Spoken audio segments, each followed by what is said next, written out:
fine line. There is a fine line between the voices you trust and the voices you trust. Good morning, everybody. Welcome to Middays with Marks on 97.5 The Fanatic. Listening on the radio, on the Fanatic app, which you can download worldwide. I think it won an award for the best app in the history of the world. 97.5 The Fanatic app. It has a video component now, so definitely tell Alexa to listen to 97.5 The Fanatic. Go to the app, go to the FM dial, 97.5, and watch on YouTube. Subscribe to 97.5 The Fanatic on YouTube. You can watch live, Middays with Marks, or you can watch whenever on demand.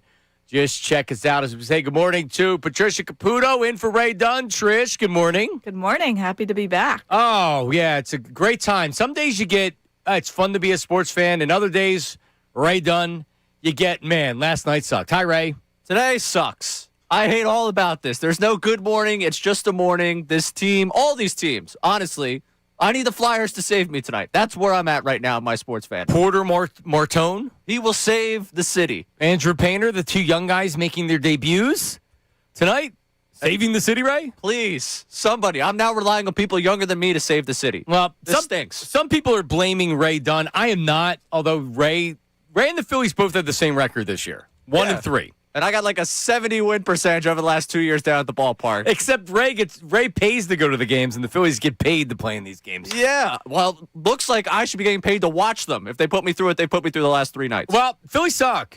I'm okay with overreactions today, and we'll take them on the text line, the Davis Honda text line, the phone line, 610-632-0975, 610-632-0975. You call us. Overreaction, I'm fine with. I have friends that are texting me and saying, I know it's going to be hard not to go crazy, but don't go crazy. I'm not going to go crazy on the air. I know this is a 4-game sample size. Doesn't mean that you still can't go crazy based on how this team is playing. And I fully expect people to do it today, and I'm okay with it. Also, the voice text, 610-632-0975. You send us a voice text message. We play it. Just leave your name, your location, and your occupation with the text as well, so we can identify you when we do the text. 610-632-0975. Ray, I'll just start off here on the Phillies. I'm a fan of Rob Thompson. He came in for Joe Girardi, and immediately the team turned it around, and they really haven't looked back since. But it's getting to a point with Rob Thompson, and I think this is the year. They've made the playoffs. They've made a World Series. They've went backwards the last couple of years. You can say, what does the manager really do? I'm not going to blame Rob Thompson. And for the most part, I would agree with that. But the buttons that managers push in baseball, sometimes there's none in a game. Other times there's more buttons than not. Doesn't it feel like Rob Thompson has struggled to push the right buttons going back to last year, going back to the playoffs last year, going back to the year before? And it probably wouldn't have mattered last night. But I was really scratching my head when Justin Crawford was not in the lineup and Brandon Marsh was. And then Taijuan Walker comes out, and he didn't pitch well, but there were a lot of bloop singles in that first inning. It was just a really, really weird game. But when the manager only has so many different things that they can do, ultimately the way that this team comes out and plays, the energy they play with, this team right now looks spooked. And that is not great to start the season 1-3.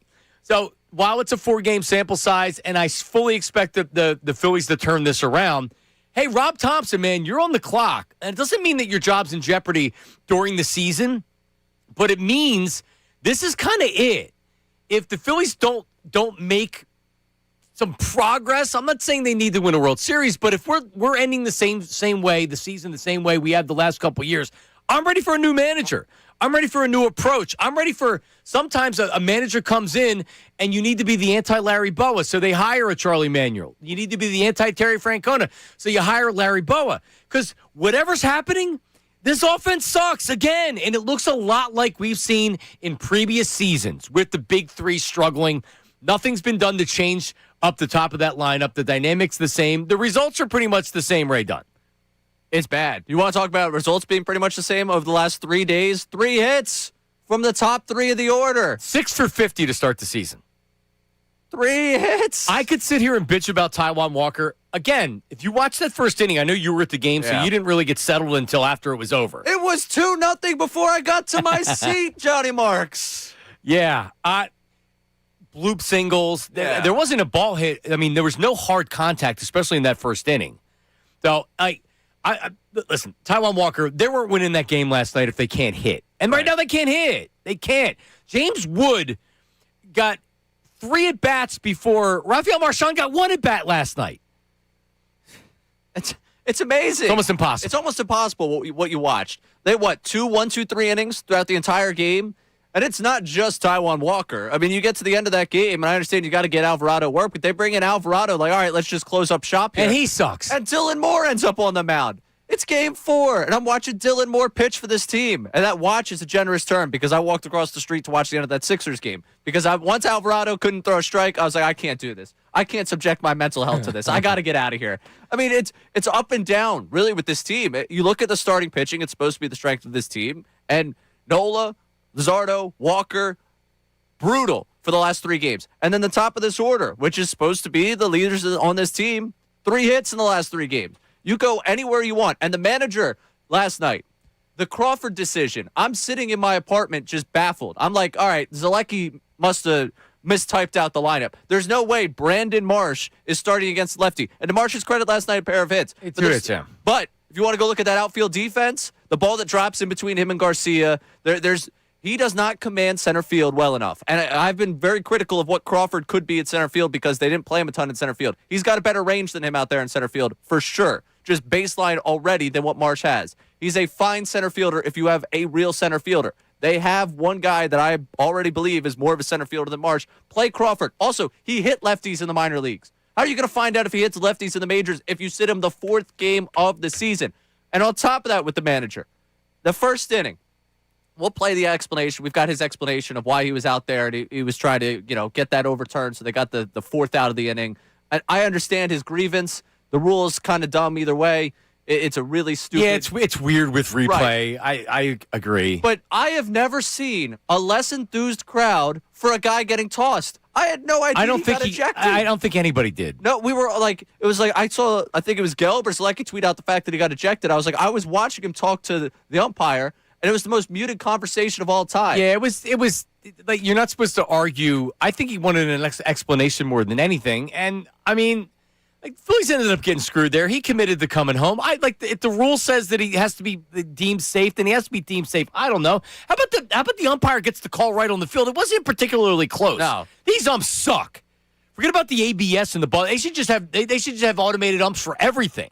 And really, that's on the ump, because if he's ruled safe, and it was clear watching it live when he called him out. I'm like, man, I don't know about that. Right. You're begging for the inning to be over and them to just move on. And by the way, Taijuan Walker made a great play to pivot right to home. It was a heads-up play, and it didn't matter.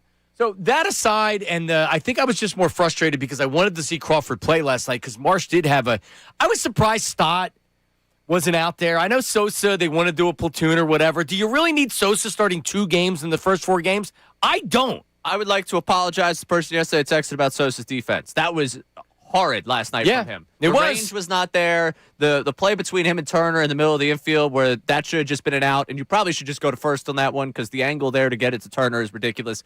That was terrible. All right, we lasted 9 minutes, Ray, before we got to Bryce Harper. Ooh. An 0 for 5 burger with a strikeout. And nobody needs a big game tonight more than Bryce Harper. That's for sure. Andrew Painter's making his major league debut, and now you're relying on a guy. And if they lose tonight, obviously the season's not over. But I don't know if there's been a bigger must-win game in the history of the Phillies than Game 5 tonight. Just for my mental psyche, they've played all these games at home. That's the other thing. These aren't road games that they're 1-3. They're home. Remember the texter? Better road record this year than home record? I don't disagree. Was there tension there last night, or was it the game got out of control so early that there was no? Everybody was just pissed. Was dead by the time we got to the 3rd inning. And I don't say that lightly. I love going down to the ballpark. 7-0 after 3. Yeah, I mean at that point it's like, wow, the energy here has kind of been sapped. Well, and like me, I'm at home and I was watching from 640, and I don't know when I went to I guess when the Sixers game started. If it was the third inning when they scored those additional runs, I went right to the Sixers game. And believe me, I'm flipping back and forth. But I knew the game was over at that point, and it was. And I'm glad that I'm not glad I watched the Sixers because that game sucked too. But at least they made a run in the third quarter and tied it up. That game sucked too. And we'll talk about the Sixers. I'm frustrated with that game. It was over, and then you get to it, 6-2? Yep. And it's like, all right, you got a shot here. Oh, you got the bases loaded with whatever. So text line. Or no, excuse me, you got to 7-2. We already, yeah, 7-2. Harper. Right, exactly. Every spot that one of the big guys have come up with to where a 3-run homer, now it's 7-5. Now there's momentum. Nope. Strikeout, double play. Turner's the king of grounding into double plays. He grounded into 2 a couple days ago. He mixed in a hit last night. But Turner 1 for 5. Schwarber, more strikeouts, 0 for 3. Bryce Harper 0 for 5. Bohm 0 for 4. Breakout year for Bohm. Garcia had a couple of hits last night. He hit the ball hard. He did. It was a good Garcia game for sure. 610-632-0975. Phone line, we allow overreactions today, and I'm not gonna. If you want to fire people today, I'm not gonna say anything about it. And I've already seen when's Rob Thompson getting fired this season. How long does he last?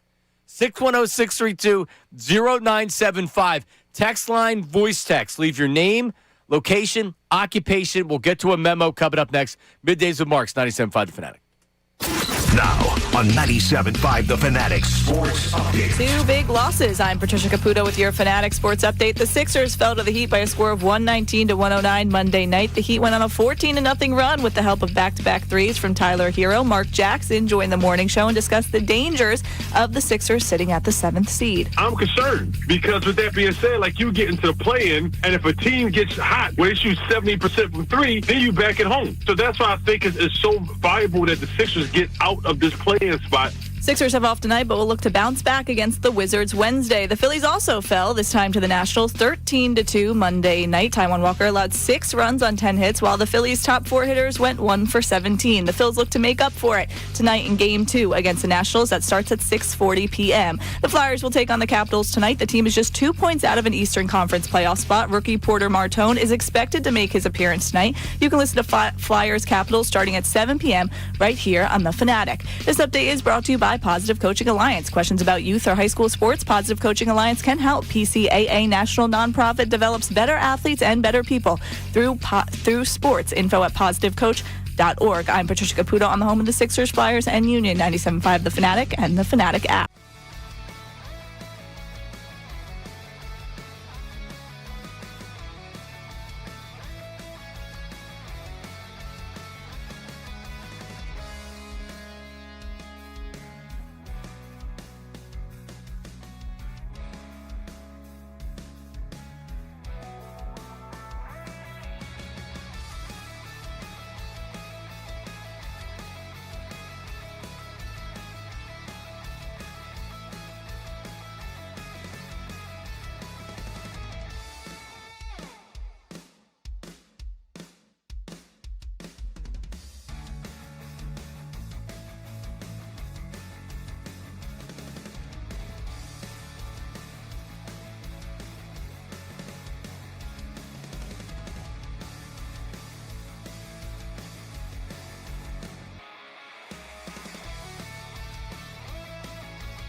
All right, people are fired up. Overreaction Tuesday, Middays with Marks, Ray Dunn, Patricia Caputo. Negative Nate is back from injury. Brandon Dutz. I have the negative Nate. We're going to bring him in to discuss the Flyers because Porter Martone makes his debut tonight. Saves the city tonight. Does he? Need it. See, that's the problem is now you're relying on a 19-year-old and, well, he's not 20 anymore, but Andrew Painter's 22. And I say this tongue-in-cheek to save the season. But I don't. But here's what, he needs to go 5 innings and not give up more than 2 or 3 runs. Does anybody have confidence this offense is rebounding tonight? Yeah, they got what? TBD on the mound tonight for the Nationals? Here's what TBD is going to win the Cy Young tonight. Here's my opinion on what happens tonight. And I'm backing it up with a bet on the Bet Parks app. Oh, boy. I am going all in tonight on this Phillies team. If they can't show up tonight against the lowly Nationals after totally crapping the bed the last 3 games, are you going tonight? Oh, yeah, I'll be there. Can you stay away for a night? No. I paid for the ticket, man. You and Colarulo with this whole, it's my fault. If the pitchers can pitch and the hitters can hit, we'd win. Okay, but you're me sitting. Is it too much pressure to play in front of me? Oh no, the guy at 10 o'clock is going to really rip me. Come on. Well, I'm just saying. Do your job. I'm somewhat superstitious. I agree with you, but maybe just sit this one out tonight. I'm sitting out tomorrow. Okay. And it's Chris tomorrow. So they lose tonight. You got Sanchez. Okay. And if you believe it's me, I won't be there. I think you're part of it. All right, I'm going all in on the Phillies tonight. I'm going to do it. But I have to team it with something because they're probably big favorites if the line's even out there because it's TBD. So I'm going to have to team it with something. So I'm going to have to do that. But tonight is the biggest must-win game in the history of the Phillies, Game 5 of the season. They need to get off the schneid. These are home games against bad teams, or at least the Nationals' bad team. Most important Game 5 in franchise history, actually. All right, we have a bunch of texts, and we have some voice memos as well. Ray, give us a text, and then we'll hit some voice memos. What do we got? Is it an overreaction when the top 3 goes 6 for 50? Do we expect Walker to suddenly be good? All right, so no, Walker, as much as he gave up the runs he gave up last night, he's to me, it was just like, I'm just like, oh, Taijuan Walker, I can't wait till he's out of here. But there wasn't hard hit balls all over the place last night. I mean, the first inning kind of got victimized by a little bit. Yeah. And then, still not great stuff from him overall. The texter goes on. Were we surprised when Nola let up home runs? No. This is who they are. Yes, they're a top 10 team in baseball, but they aren't in the top 6. Thompson and Dombrowski keep doing the same things and expecting things to be different. Mike Vito was in here during the break, and he had said, I was at the game last night, and you guys talked about the tension. Sean talked about the tension, and he had really good seats. So you were sitting where there wasn't a lot of people around you. He was in the second row where it's obviously filled up a lot more, and he had just said, not only tension, people are pissed. Yeah. It's too early in the season to be pissed watching baseball, Correct. man. It just is. And Vito's buddy had said, he was worried about this being a non-great season. In other words, they don't make the playoffs because you have an existing roster of players that are now a year older. And you're counting on the same thing happening, which is they're going to give you enough offense and the pitching staff's going to be great. I still believe that's going to be the case. I still think they're winning. I'm not moved off of 93 wins. All right? I still believe they're 93 wins. But, man, could you start off the season any worse other than going 0-4? I mean, Jesus. 1-3. I know. Yeah, that's what I'm saying. That's the only thing. Got one win in the opener, and I don't even remember that now. So that was so awesome because it gave us Friday to be like, they're back. This is awesome. This is incredible. And since then, it's not been. All right, give us a voice memo, Trish. 610-632-0975. This is the Davis Honda text line. You can send a text. Please leave your name and location and occupation with the text or the voice text. It sounds better that way. Hit it. Good morning, fellas. This is Jared from WB Homes, Bucks County, Monco, accent baby. I am at a loss for words when it comes to this baseball team. I mean, it's just a rollover from the postseason last year. It just seems like these guys are very uninterested in playing the game of baseball. I mean, we got Alex Bohm looking at an 89-mile-an-hour pitch down the middle on the 3-2 count in the 4th inning. That's when I turned that freaking game off. I turned the game off. I don't usually do that. I just had to. This team just looks very uninterested, and I am very unhappy with them, and I'm close to burning my Bryce Harper jersey on Broad Street. No, don't. You don't have to burn the any Bryce jerseys. jersey. Not yet. When do We'll we see. get that first video? If they're 2-8 and Harper's still hitting 050, maybe. I mean, This is baseball. It's a long season. Kyle Schwarber said after the game, guys have been through this. The Phillies have had slow starts before or whatever. But guess what? When the Phillies had slow starts before, I was probably pissed watching these games because if I'm going to commit to watching every game, which I do, you've been to all 4 games for crying out loud, right? You think I'm not thrilled? Oh, my God. And it really is. This looks like the playoffs last year. Yeah. The top of the order is not doing anything. God, I mean, the bottom of the order has been the only productive players on the team. Yep. I mean, geez.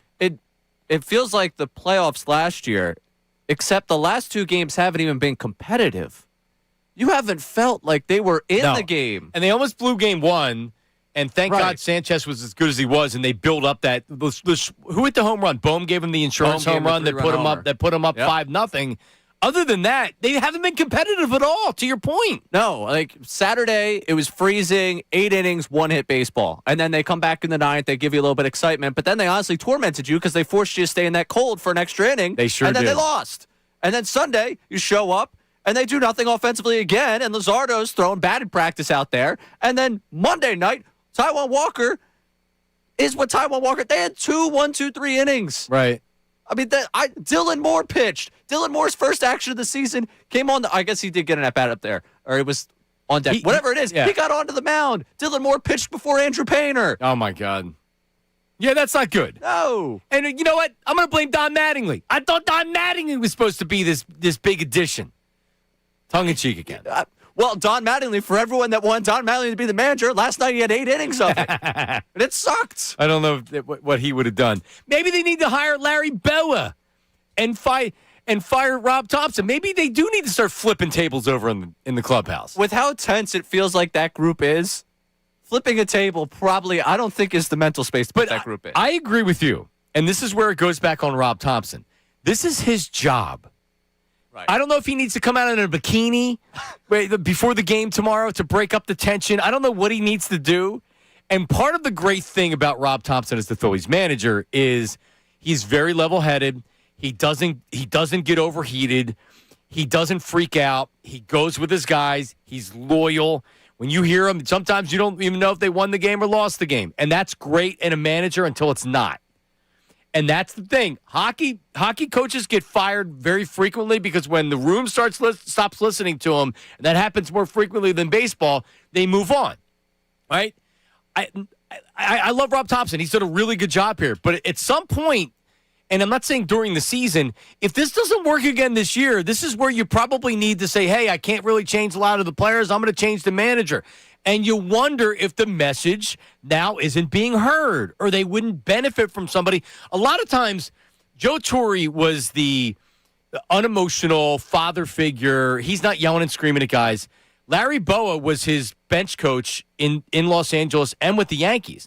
Larry balanced Joe because he didn't mind having to have the difficult conversation or maybe telling somebody what they don't want to hear but they need to hear. Who's doing that here? Is it Donnie Baseball time?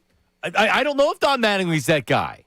Well, I mean, you brought him in. He's got to serve some sort of a purpose here. You move the other bench coach to some, I don't know, on-field coordinator. I forget what they called the role. But, we opened up a new spot so we could bring in Don Mattingly. The worst-kept secret in baseball that Don Mattingly was going to come here and be the bench coach. Like, he has to be a little bit of the edge compared to what Rob Thompson is. If he's not, what is he here to do? All right, we have another voice memo here.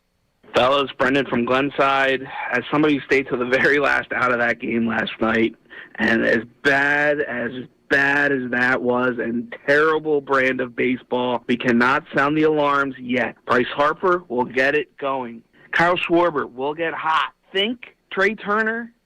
I'm kind of up on Trey, but whatever. This team will right the ship. They'll get going. As Uncle Charlie said, as the weather warms up, they'll start hitting.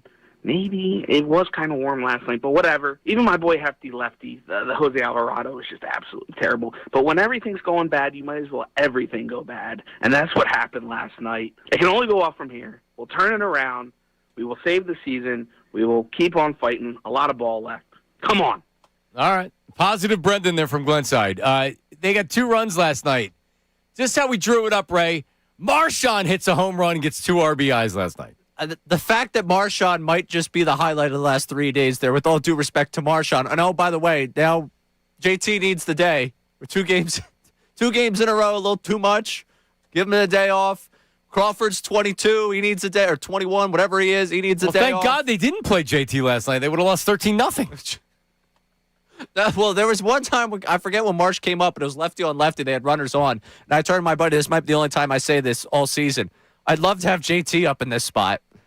And again, to Marsh's credit, he did have 2 hits last night. But starting him against the lefty, I don't understand how you justify the Crawford benching.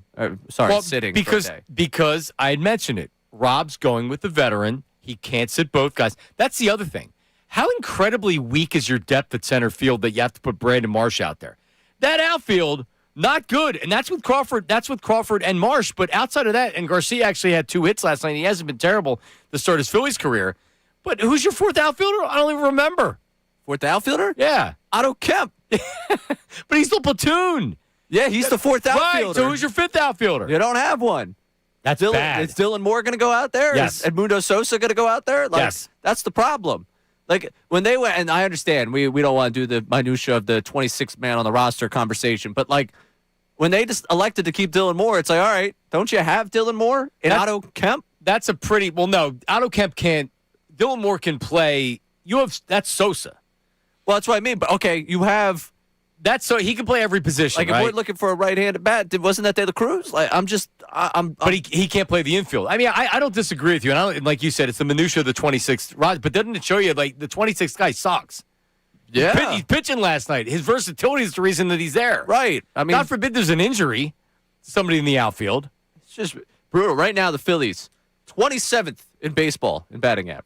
I know it's early, but that's where I'm surprised they're 27th. Hey, man, it's been a tough go for the Giants, A's, and the Padres. Pretty much everyone in Cali that's not the L.A. team struggling right now. Yeah, how about that start to the season for the new manager of the Giants? Has there ever been a lights too bright for some guy? Like, man, he's talking about them not being loose enough. I'm not giving good enough pep talks. Man, just tell him he had said that the guys are too old. I can't talk down to them like they did in college. Too. Even if he said it half kidding. Lights are way too bright for him. By the way, while we're talking managers here, we already got on the text line here. Thompson fired in May or June, then have Mattingly take over as the coach. So we would prefer if you give us your name, your location, and where you work, but we did get that. Yeah, I'm not surprised. Kim from Norristown. Rob needs to go, period. I'm super concerned the offense is starting where they left off last year. Harper doesn't look like he has a clue out there at the plate. But they are. That's the biggest problem. That's the biggest problem with everything right now is that the big three aren't hitting. Dave Dombrowski elected to run it back. And I know, Rob, we're not running it back. No, you're running it back. Adolis Garcia playing right field. You're running it back. You have Justin Crawford. You're running it back. And what occurred to me last night as I'm sitting there watching Taiwan give up the runs he's given up and watching, Adolis be out there in right field, it's like, man, $38 million this year going to be spent on Castellanos and Taiwan Walker. We talk about running it back. We talk about roster flexibility.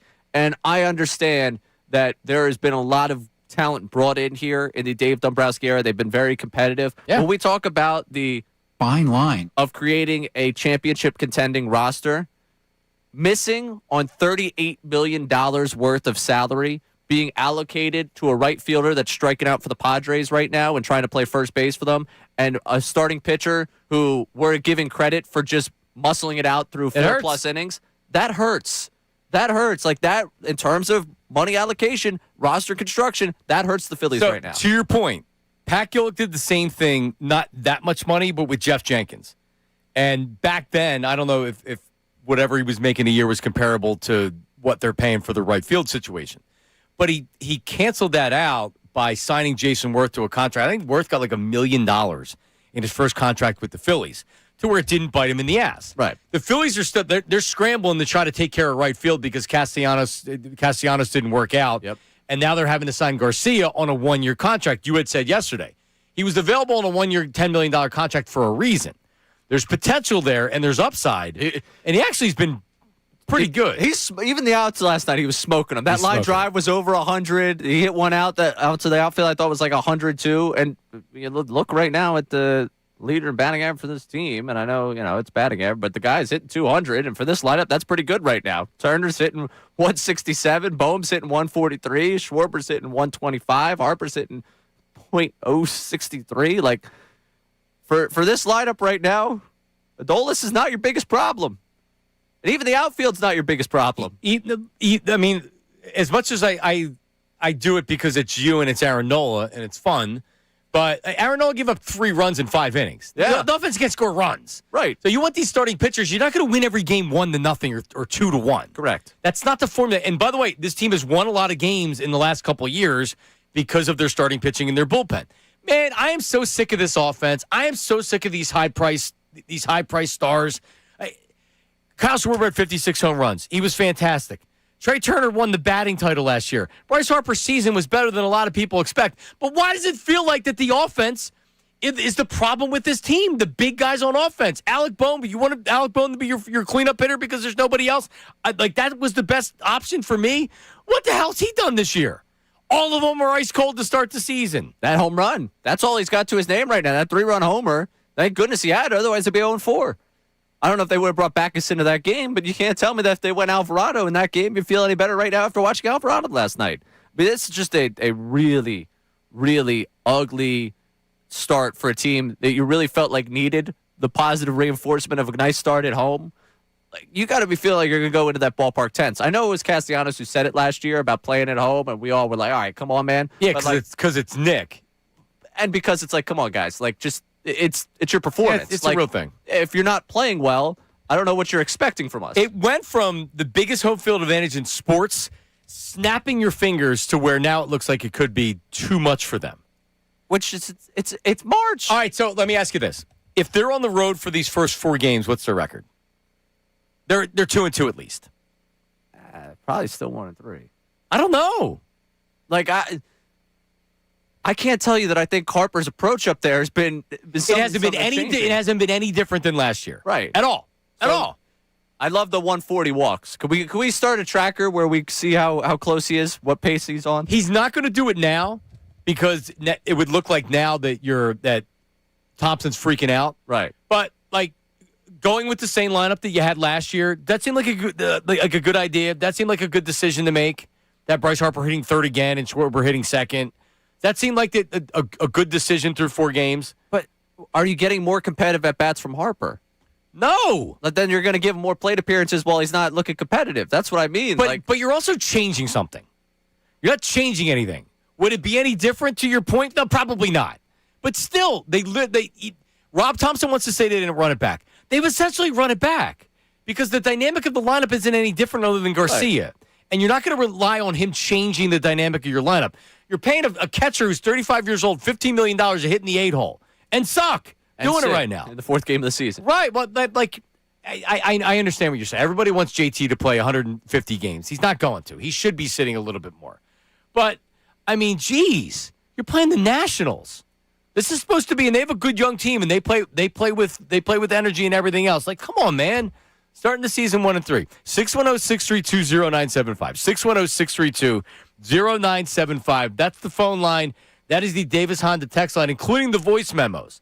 But regardless of whether you're sending the text or you're sending the voice memo, leave your name and location and occupation also. If you're unemployed, you can say unemployed. We got more overreaction, too, on the text line. So. Yeah, and give me some more overreaction. Yeah, because it's okay to overreact today. Kevin from Hamilton Township. I've said this for a month. This is a 79-win team. Oh. Injuries will devastate them both in pitching and hitting. This team went from the daycare to retirement home in 4 years.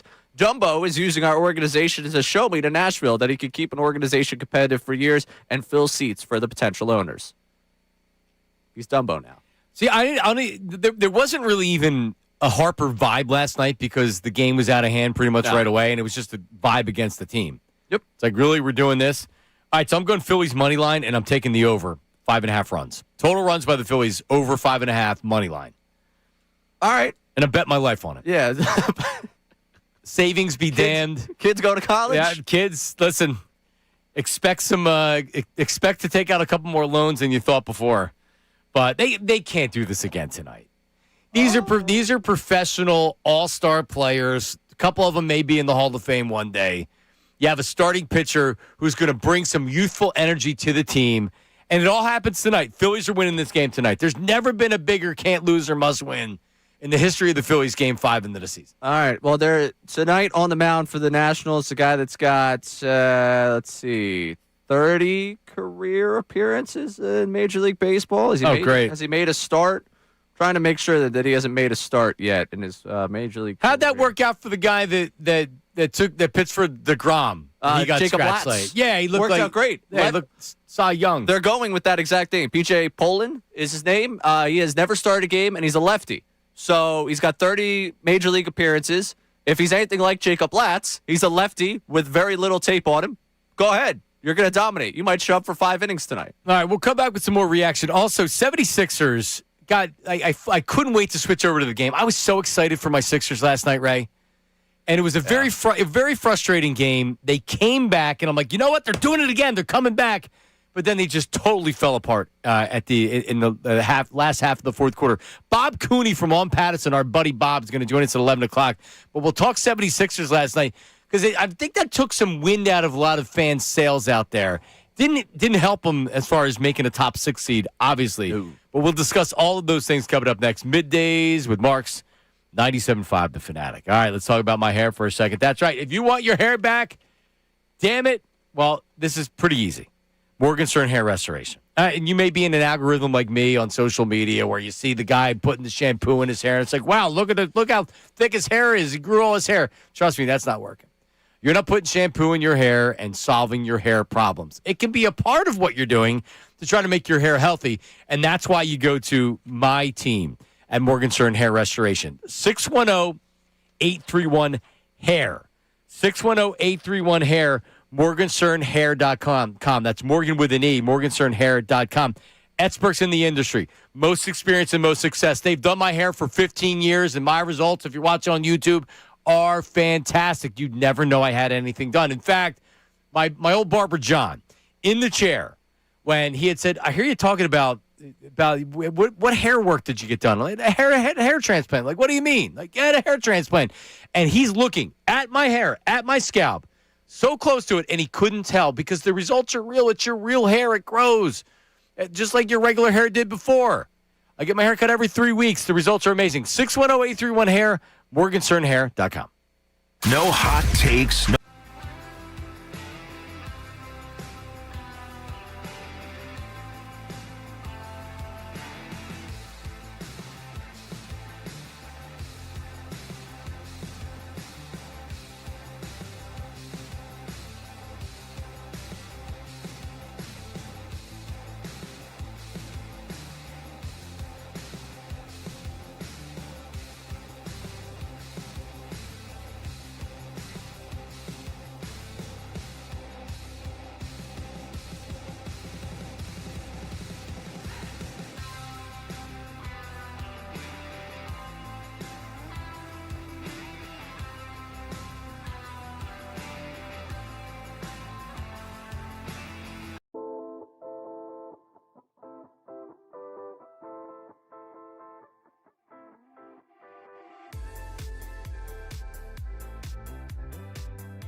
coming up.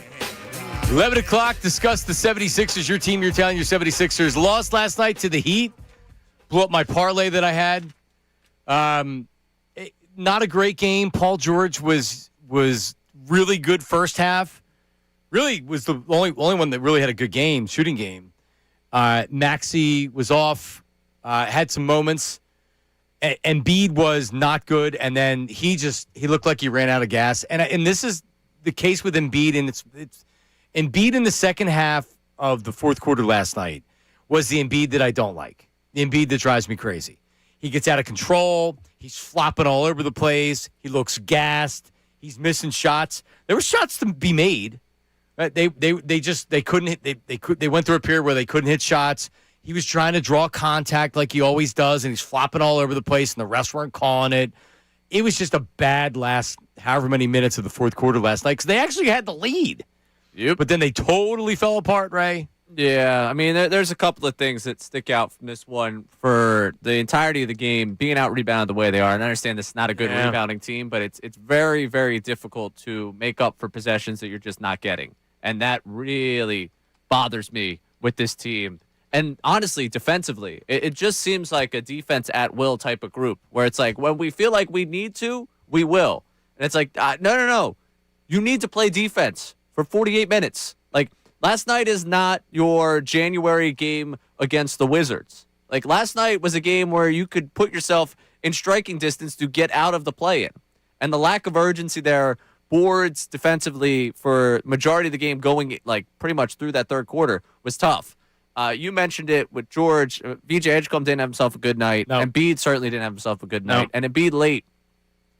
He hit that three on the wing, which was great, but it was really indicative of the fact they got into a 5-out where it's like, all right, if you're going to attack this zone, and it's a pet peeve of mine in every level of basketball, if you're going to attack a zone, just swinging the ball around the three-point line is not doing much for you. Right. That time it did because they overcommitted and they bit. And he hit it. Sometimes with stars that'll work for you, but more times than not, getting it to the free throw line, working it inside, letting the zone collapse, and then distributing out of there, that's the way you want to beat that zone. And they got away from that late in that game.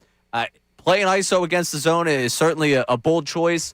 The ball got really stagnant there offensively. That disappointed me with the team down the stretch. And like what you said, Embiid, I'm just thinking about, he goes to the swing through, Hero tips it away from him, he's trying to draw the foul, and then the way he reacts is he goes down the floor, commits the goaltending, and in the process of committing that goaltending, gets himself onto the floor. Flies on the floor. And then there's a couple of seconds like, is he going to stand up? And it's an unnecessary risk to take because you're not blocking that shot.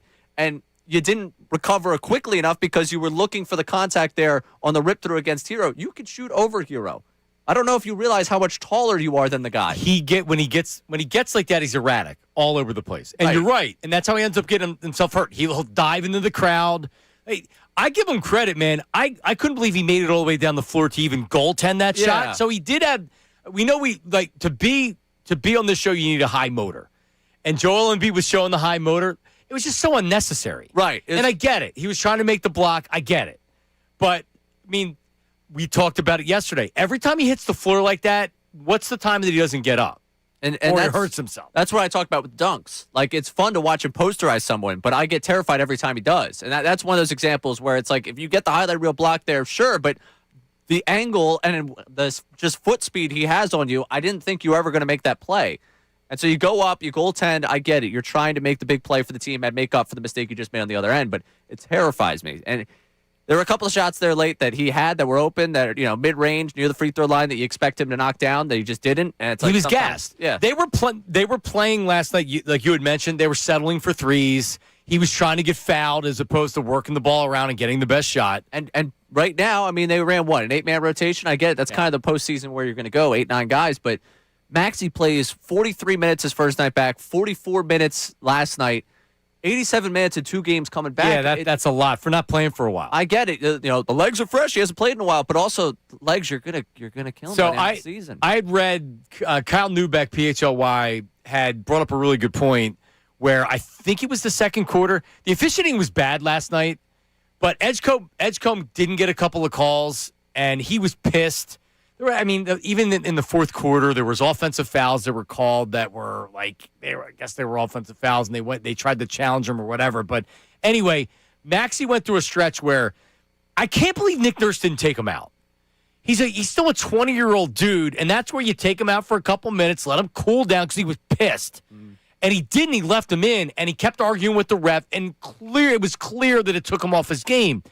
And I want to kill Nurse because it was like I kept saying, get him out. And Kyle wrote it. I'm like, yeah, I was saying the same thing. Wouldn't it be nice if they had a guard? Part of the problem is that, like you had mentioned, they don't have a deep rotation. So if you don't want to go to Grimes, who are you going to? God forbid they. Oh, that's right. They did have a guard they could have went to last night that could have gotten some shots off. Oh, you think? Yeah, it would have been nice to have a guard that would at least take the burden off of Maxey playing 44 minutes. And I know the anti-McCain crowd is sick of us hearing him complain about it. Like, I don't care. How much difference did he make?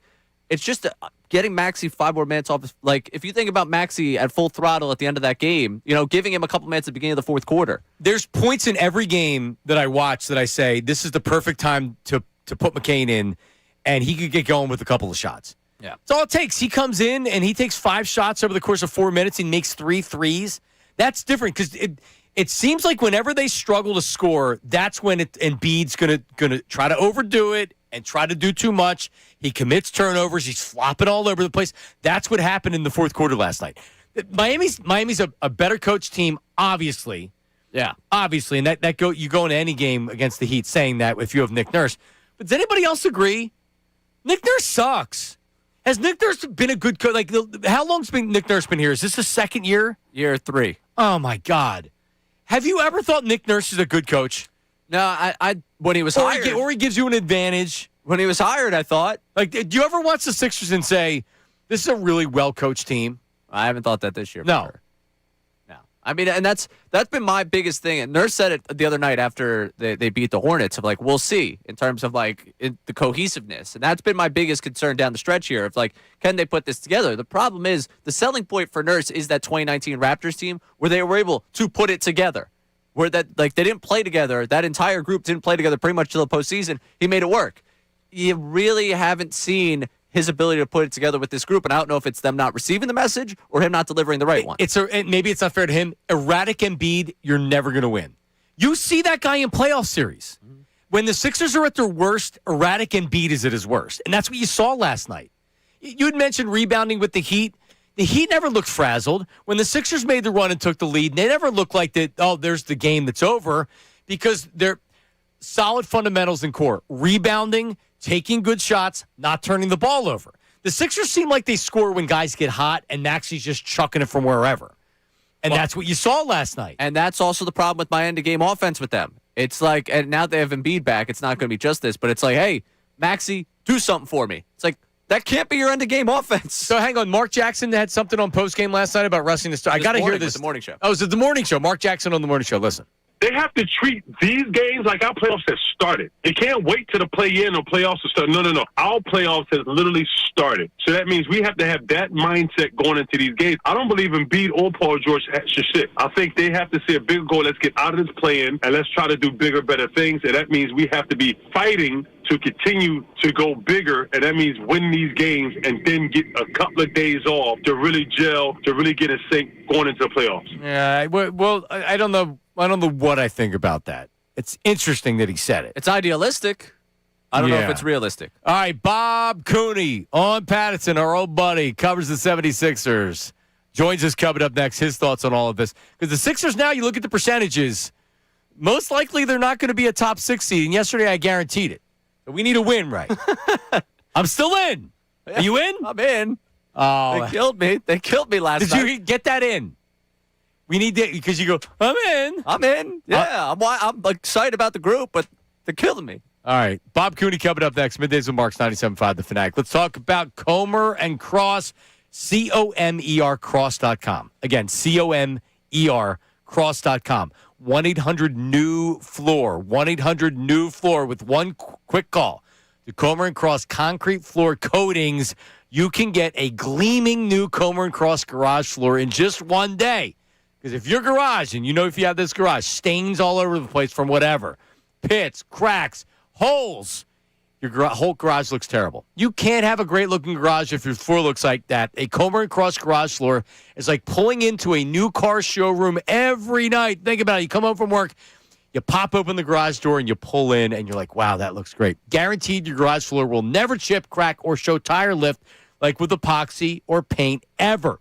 That's guaranteed with Comer and Cross, and you make it so easy. In and out in one day. They fix your garage floors, cracks, and pits perfectly. And these aren't subcontractors with Comer and Cross. They're certified, uniformed. They're pros. They even take your stuff out of your garage for you. And it's quick and easy. So call them today for a free estimate. No obligation. Why not check it out? 1-800-NEW-FLOOR. 1-800-NEW-FLOOR. You know if your garage floor is in bad shape. Check them out.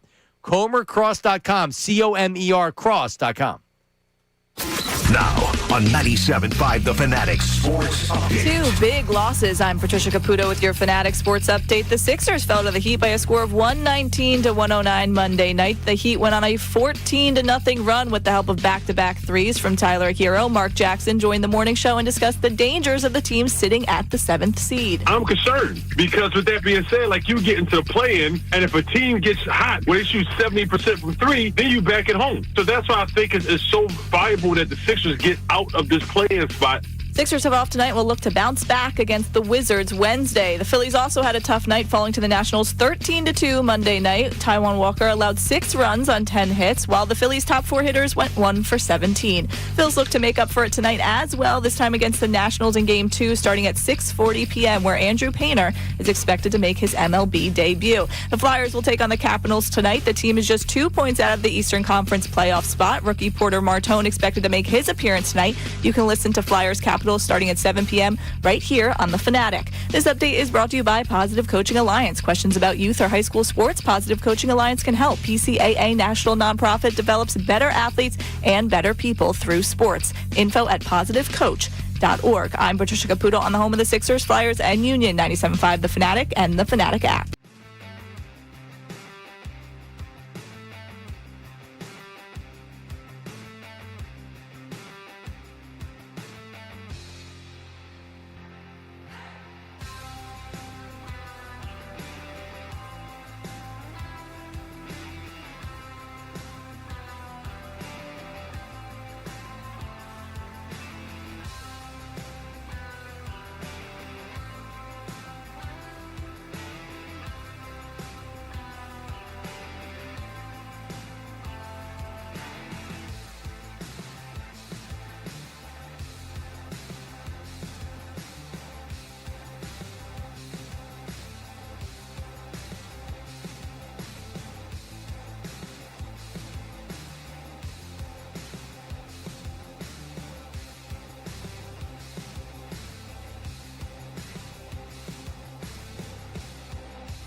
All right, we are back. It is Middays with Marks and Ray Dunn. Sean Brace is on assignment in Florida. I forget the island he was on. I saw his Instagram stories. He had put a story out. Is it one of the Saints? Because I felt like it was, but I feel like now I was totally wrong and I wasn't paying attention to my good friend here. Well, he put pictures out of Kelly, his wife, with Lane. Sanibel Island. Sanibel Island. Yes. Yeah, in the plane with a 10-month-old, which couldn't have been fun. What is this picture? I don't know. It's his head. It's his head. Yeah, I don't know what dome. it is though. Like yeah, what are we doing? Just it's on his Instagram if people want to see. Yeah, it's not all that interesting. It's weird. 5 hours ago, 6 in the morning. Was he? He was up at Lane, or was he having a little 7 a.m.? He could have been. He could have been drinking. Sure. How many beers at this point? 4. Probably, at least. It's 11. It's 11. It's 5 o'clock. No, he hasn't had 4 England beers yet. Oh. All right. Mimosas? I mean, I hope not. I hope that's the first day he's there. I hope he's not already drinking. It's supposed to be a family vacation. But anyway, so Patricia Caputo is in today producing News at Noon with Trish coming up. And also Jason Bertidis will be in the program tomorrow and Friday. So we'll get some good reaction to the Flyers and Porter Martone making his debut tonight. But to discuss the 76ers, and I'm actually going to lead off with the Phillies because Bob Cooney's as good of a Philly guy as you're going to find. But he's also an NBA and Sixers expert. And he covers the Sixers for On Patterson. So check out all of his great coverage. And Bob joins us right now. What's up, Bob? What's going on, boys? How we doing? How frustrated are you with the Phillies and their start? I don't get frustrated in my business, John. It's I am unbiased. I am one who covers a team, one who, has all those fun attributes to me. It is. I understand where people are coming from. It's like that bad dream that you keep having over and over again, right? The hitters aren't hitting, and the pitchers might give you good outings, but even if they do, it doesn't matter because the hitters aren't hitting. And then you got Taijuan Walker going back to being Taijuan Walker of old last night. And it's just, it is frustrating. I'll be there tonight. I'm covering the Phillies tonight, Andrew Painter's debut. So that'll be interesting. I wonder, and one of the questions I want to talk to Rob Thompson about, it's only 4 games into the season, as we all know, but is there some added pressure maybe on this kid? Like, all right, the fans are stirring a little bit. They're up in their seats. Do you need to get a really nice start from an Andrew Painter tonight? You do. Ray's going to be there. Ray's been to every game this year, Bob. Don't know if you know that. I'd love to have the bankroll that Ray has, that he is at every sporting event ever. If I'm covering a Sixers game, I get a text. I'm here. Where are you? Come say hi. If I'm at a Phillies game, he's there. There's nowhere where Ray isn't. Bobby, your network is your net worth, all right? Work your network to get where you need to be. Atta guy. All right, well, listen, I tuned off the Phillies pretty early last night, Bob, and I went over to the 76ers, and, man, they made that run again like they did against the Hornets. It's like, damn, they're going to win this game again. And then everything just fell apart. That version of Joel Embiid last night that I saw in the second half of the fourth quarter is my least favorite Embiid. He gets erratic. He's flopping all over the place. He's trying to draw fouls. He looked completely gassed. I give him credit for even getting down the floor to goaltend that ball in Tyler Hero. He also could have broken his leg. So if that's the Embiid we're going to see more often than not, this team's not going to go anywhere in the playoffs. But so what is your overall feel after watching last night's game and where the Sixers are right now? Yeah, they're in a weird spot, John. It's you look at this team and you have 3 stars, maybe 3.5 stars, right? Maxey needs to get his shots. Paul George needs to get his shots, and so does Joel Embiid. So somewhere along the course of the game, you're talking about 60 shots among the 3 of them that have to be getting up. Now, if you go to isolation ball where all of a sudden, I only have my 12 shots here, I got to get mine up. I don't think it's a selfish thing like that. But it's also, you have 3 guys that say, I can score when I want to score. Give me the ball, and I'll do it. It's a shame in that the sloppy play that you're talking about, I think, lends exactly to what I just described. And then, of course, Edgecombe has to somehow find his also. Yeah. If this team that they have now could have played together more, like I'm watching the game last night similar to you, and I'm thinking to myself, man, remember back in the day, the San Antonio Spurs had all these stars on their team, but they changed the way they played because they thought the way they had to play was moving the basketball, sharing the ball. Good to great was their motto. I have a good shot. I'm going to make another pass because somebody has a great shot. That's the way they played. The Sixers don't have time to do something like that now, and I don't know if they're going to be able to wipe away the bad individuality that they have to play with, or that they do play with at times. So you kind of got to where I was going to go with that, about asking the cohesiveness down the stretch for them. Do they have enough time even to get themselves into that top 6 and avoid the play-in at this point? It could happen. Likely, I don't. Last night's loss was tough. That's a bad one. Now they're a game and a half behind the Raptors and the Hawks, who are tied for 5th. So they're going to need other things to happen. The Sixers also, the remaining games that they have, an easy one Wednesday, you would think, in Washington. Then they come home for a back-to-back. It doesn't matter who you're playing. Back-to-backs are tough. Then they have a 3-game road trip, which includes at San Antonio, at Houston, 2 really tough games. And then the third game of that is Indiana before closing out with Milwaukee. So it's not like really favorable, Ray, right? I think best case scenario right now, although you want to get into that 6th spot, would be a 7th spot where, you know, you have 2 home playoff games or play-in games. Yep. If you have to do that. How do you manage Embiid down the stretch here? Mark Jackson was on the morning show. Love Mark. I think he does a great job. He was saying that Sixers literally, like, guys need to be playing all the time. Embiid needs to be playing all the time. He needs more minutes. Maxey needs more minutes. They could be the 5th or the 6th seed. The likelihood right now is they're not going to be. I don't need to put Embiid out there 38, 39, 40 minutes a game. The most important thing right now is that he's going to be available and as healthy as possible for when the playoffs actually start.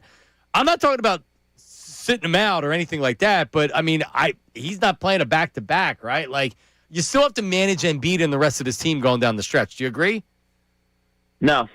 Ooh. I actually don't agree at all. Look, has that worked in the past? Has that, can you hope that Embiid's okay? No, if I'm Nick Nurse, I'm going out to win every game.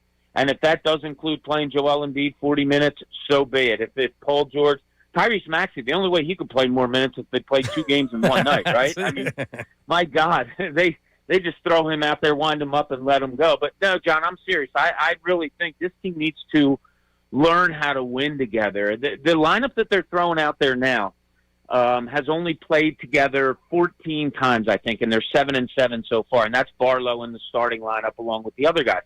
I really do. I think you need to go out and learn to win every game. And if Embiid says, yeah, I'm okay on Saturday after playing on Friday night, go ahead, go out there. Now, if you're blowing teams out and stuff like that, yeah, there's no need to force 35, 40 minutes on a guy, and you take your minutes where you can in those games. But, no, for these remaining 7 games or whatever it is, I'm balls to the wall. I got to win every game if I'm Nick Nurse, and that's how I'm going to approach each and every one. You find your minutes when you can. You know, if you're up 20 in the second, and instead of giving Embiid 6 minutes on the bench, maybe you give him 8 or 10, and so on and so forth. But no, I'm playing everybody to win. All right, so they're at Washington on Wednesday, so you get the day off today, and then it's Friday, Saturday.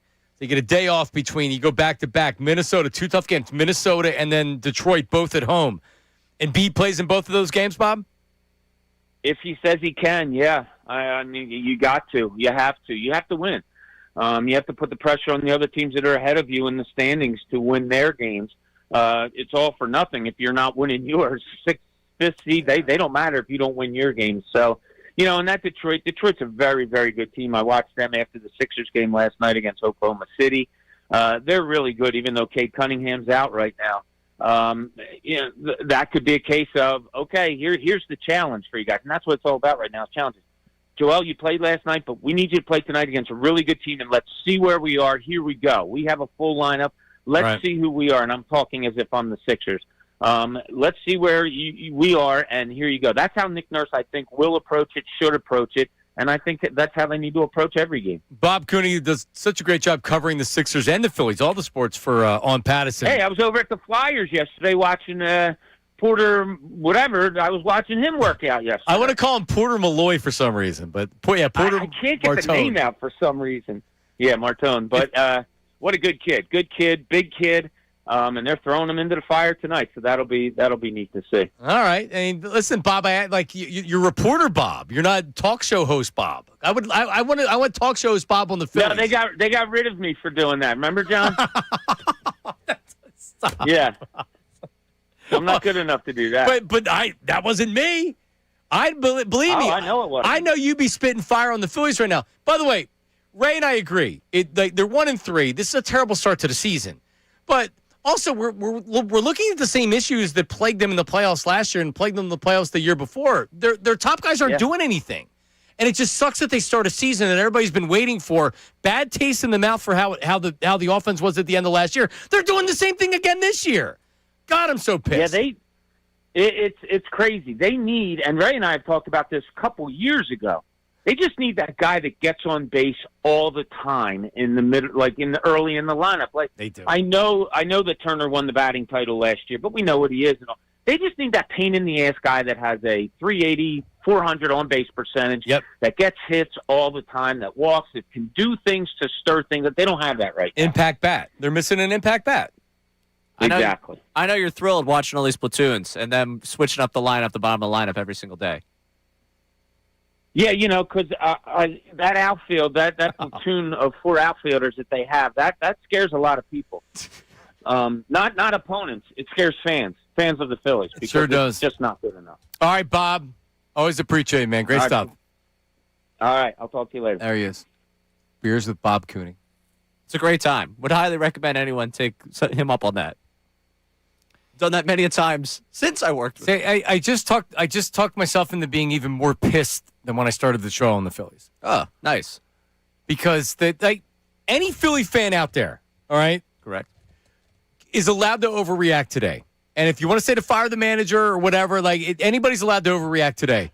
Because we have watched this team go from being up in the World Series at home. Mm-hmm. Ray, I was broadcasting live from Citizens Bank Park with the Phillies up in the World Series with the thought of having Bryce Harper tattooed on my back next to Nick Foles. And they lost. And I didn't go crazy when they lost. Houston was the better team. Yep. Houston was the better team. One of the biggest meltdowns in the history of this city, losing that series to the Diamondbacks, where you needed to win one game in the final 2 at home, where they had the best, we had the best home field advantage of everybody. Of anybody, it's the best home field advantage in sports. That's what we were saying about it. And then they blow it to the Diamondbacks. And then they lose to the Mets. And then they lose to the Dodgers. They win the World Series for Dave Dombrowski because they almost won. But they lose to the Dodgers. And then the same way that they've fallen apart in previous seasons, the lineup, the high-paid guys, the stars aren't producing. To start the season, I'm not saying they're not going to make the playoffs or anything like that, but I'm entitled to be mad today, Ray. Yeah, you are, because you've lived this. We've all lived this. It's not some new anger. It's not some new vitriol. We're sitting here questioning what the manager's doing. And I go back to that Dodgers series. We were working together during that. Questioned plenty of what Thompson did in that series. And now we're getting to the start of the season, and I got Justin Crawford, who should still be in college, by age, and he has to sit after 2 games? And he sits when he's probably the most favorable left-handed bat against lefties? Yeah. That's ridiculous to me. And Thompson gets tossed. Nobody's excited to see Thompson get tossed. It's the oddest thing in the world. Charlie would get tossed. The entire place would go nuts. Thompson gets tossed. Everyone's confused. Everyone's no idea what's going on. He can't even get thrown out of the game right. Right. It's like, you want to fire up the boys? And then we got everyone calling for Mattingly. Mattingly manages for 8 innings. They stink when he's managed them too. It's literally nothing right now. Since we celebrated the fact that they won opening day, nothing has gone right for this team. The starting pitching has been lackluster. The big bats have been what we've seen in the postseason. Silent, quiet, cold, whatever word you want to use for them. And now even we got people in the bullpen that have leaked a little bit of oil. I'm not worried about Duran, but Alvarado yesterday, I didn't love the strike throw in there. I didn't love what I saw from him Saturday. He got out of that inning. But we got people, people are upset on the text line. People are upset all over. We deserve an Overreaction Tuesday. You want to know why? Because we've had the same thing to react to. We just keep getting smacked in the face and then showing up the next day like, oh, yeah, they're not going to hit us in the face this time. They're winning tonight. They better. And I want to get back to the Sixers, too, but we have Tim in Wilmington who's got something on the Phillies. Tim, what do you got? Good morning. Hey, guys. How are you? What's up, Tim? I totally agree with you with Nurse. Team defense is awful. They do not play team defense. They don't share the ball. It's just it's awful to watch. I didn't watch for like a month because I was hoping that maybe if I stopped watch, I would. Every time I watch, they fall apart. This is just they're going to have to get a defensive-minded coach in here. They spend all that money on this roster. It's not going to change. Play in, play out. They're not going anywhere. It's ridiculous. So I'm hoping that they clear house and start to make moves. Go with the young guards. I mean, George, come on. Where was he the last 6 minutes of the game last night? Yeah. Why wasn't he even on the floor? It's ridiculous. And the Phillies, real quick, 18-32 the year they went to the World Series, right? That's how they started after 50 games. And the 19 Braves, it took them to 120 games to get to 500. So, overreaction, absolutely. But, it's just frustrating to watch, obviously. But, if you talk to me on June 1st and throw around 500, that's where you were. Well, I think it was It was I appreciate it, Tim. I think it was the season they lost to the Mets in the playoffs. They had their first half was unbelievable. The year they went to London, right? Yeah, when they went to London, they were like 45-19. Someone fact check me on that. That's a feel fact, but it feels right. Wow, 45. So they were great. We get it.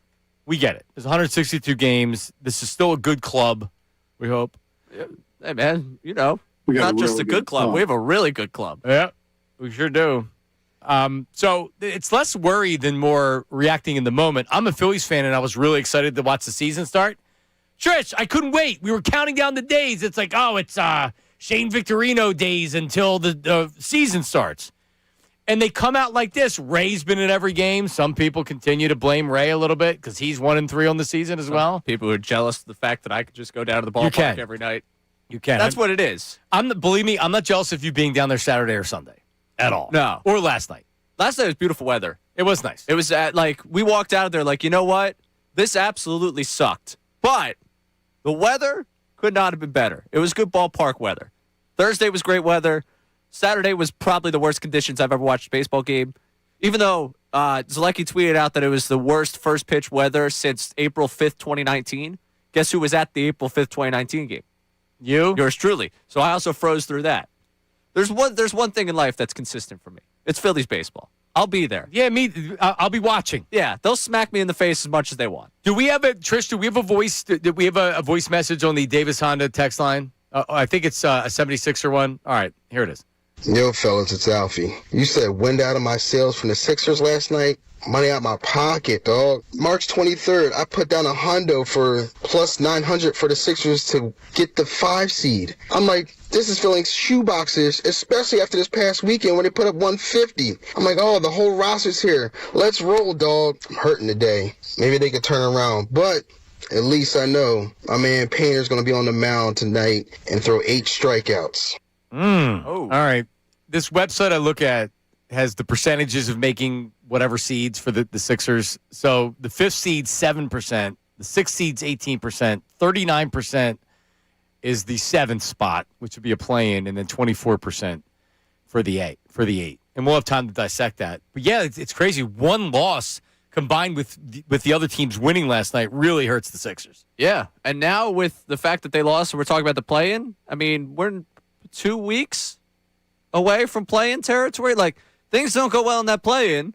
Like, we're there. We could be 2.5 weeks away from basketball season being over. The Davis Honda text line. Feel the Davis difference at Davis Honda in Burlington. Do you have a couple of texts there up on the text line? I know people were fast and furious on the Sixers and Phillies. Yeah, we got Phillies here. Andrew in South Carolina works in athletic communications. To me, it's more than the offense. Last night's defensive issues were brutal. Sosa not taking the out at first. Dropped or misread fly balls this season. It's the team being put behind the 8 ball by that defense and then having to play from behind. Looks like they're going through the motions. I believe it will change. They'll be good by the end of the season. But that's what I'm most annoyed with because that can be controlled and mentally it could be hurting their bats overall.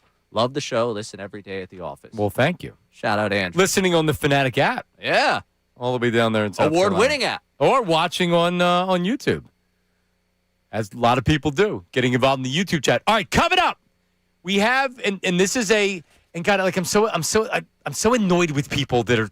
I understand there's AJ Brown fatigue. We were the first people to say we were going to have AJ Brown fatigue. I'm over it. Right, But also, when there's notable news regarding A.J. Brown, and I'm not talking about Diane Rossini saying the same thing that everybody else says or Adam Schefter regurgitating everything that he says. How about a general manager, not of the Patriots, in an interview acknowledging and admitting that they had trade conversations with the Eagles, that they discussed it? We'll play that sound for you coming up next. Middays with Marks, 97.5 The Fanatic. Now on 97.5 The Fanatic Sports Update. 2 big losses. I'm Patricia Caputo, and this update is brought to you by Morgenstern Medical. This month at Morgenstern Hair Restoration, they're including a free Alma TED treatment with your procedure. That's $1,000 value free. Call 610-831-HAIR or visit morgensternhair.com. The Sixers fell to the Heat by a score of 119-109 Monday night. The Heat went on a 14-0 run with the help of back-to-back threes from Tyler Hero. Mark Jackson joined the morning show, but still felt confident that the Sixers have the skills to win big games. I believe this team is so versatile, man. They have the tools to compete and to navigate any team they play against. We have those tools, but we got to get there. They'll see if they can compete against the Wizards on Wednesday. The Phillies fell to the Nationals 13-2 Monday night. Taijuan Walker allowed 6 runs on 10 hits. The Phillies will look to make up for it tonight against the Nationals starting at 6:40 p.m. Andrew Painter expected to make his debut. Flyers will take on the Capitals tonight. The team is just 2 points out of the Eastern Conference playoff spot. That game starts at 7 p.m. You can listen live right here on The Fanatic. This update is also brought to you by Text Now. Some people still pay $100 a month for phone service. Text Now gives you 5G without the 5-figure commitment, unlimited talk, unlimited text, unlimited freedom to switch things up. Try Text Now today. I'm Patricia Caputo on the home of the Sixers, Flyers, and Union, 97.5 The Fanatic and The Fanatic.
So let's do this, okay? Can we come to an agreement as a show? And Trish, you're in the rotation, so you come off the bench, so you're a part of the show as well. All right? And by the way, Trish didn't play in the knockout. Remember we had the fight over who was good. Were you not in? We were having a fight over who was going to be on Team Marks. Oh, yeah, she didn't play. She didn't play? No. Yeah, I know. She didn't play. Dutz didn't play. Yeah, Dutz wasn't there. Nate wasn't there. Yeah, Caputo wasn't there. So as someone that's now participated in 4 knockout contests and has been here, I somehow have become an elder statesman of... You have. At 25 years old. It's incredible. As a part-time producer that's like starting here, that's the benefits you take advantage of. You get to go to a Sixers game with the staff. You get to go on the court afterwards. And then you got someone from the station on the mic shouting about you if you have a nice run there. And it's like, who's that person? These are the type of things that I would be all about. Fan Fest, that was another thing back in the day that, like, when I was there, I brought a whole crew. I took advantage of the fact that we had that. Like, these are the types of things, you know, not to be like, hey, back in my day. Is that why you get in the business, right? To take advantage of because it's certainly not for the money. No. From your no, I figured that out at this point. Yeah, it's not for the money. If I wanted money, it should have done something else. No. The best thing about this job is especially when you're just coming up, is 2008. I'm at the World Series with Mike in Tampa. I sure as hell wasn't making any money at the time, but I was at the World Series. Right. You get to pretty cool. The parade last year, I was working with Mike and Bill, and it's like, yeah, there's no reason why someone should be handing me a microphone and tell me to walk down Broad Street, but here I am. All right. So before we get to that, and hold on, let me hear. I got to hear this. I'm in. That's Ray if he's in on the Sixers or not. I'm in. That's not in. I'm in. I mean, listen. If in is just watching and feeling like, hey, let's get excited. That's all I'm doing too. That's all I'm doing. I'm in. All right. So I feel like we need to say this as a show, okay? Because God forbid, anytime you bring up AJ Brown's name, people are so angry. I'm fatigued with it as well. Trust me. As a show, we're fatigued with the whole conversation. Here's what we're not going to do. We're not going to play sound that's regurgitating the same thing that's been said by everybody. Correct. And that's nothing against any insider that's going to say it. When they're asked about it, they have to answer. For example, Sal Palantonio, who I love Sal, he's a great football mind. He was on ESPN essentially saying the same thing that everybody's saying, which is there's other teams that are interested. It's not just the Patriots. He actually said it's not just the Patriots. But he's saying that it's not going to happen until June 1st. Right. So we're not going to play that because we already know that. But we're also not going to ignore, and I know that there's people out there, one listener to the station, what's his name, Raider Frank or Frank Tank or whatever. He puts out a tweet saying, and he's the same guy that put it out there that I didn't know who this hockey player was, and I still don't know who the hockey player's name is. But he's the one that put it out there, ripping me, being like, John Marks doesn't know who this hockey player is. No, I don't know who the hockey player is. All right. But complaining that when he tuned in yesterday, we were talking about A.J. Brown. If Howie Roseman's at the owners' meetings and talks about A.J. Brown, if Nick Sirianni, the head coach of the Eagles, is being asked about A.J. Brown, if Jeffrey Lurie is being asked about A.J. Brown, that's notable, and we're going to play the sound. We're not going to make it our show unless it's something that's really, really, really notable, right? Les Snead, the general manager of the Rams, the reports were the Rams and the Eagles were having trade discussions. He was asked about it on PFT Live yesterday with Mike Florio, and it's Chris Sims that asked the question. Here's how it sounded.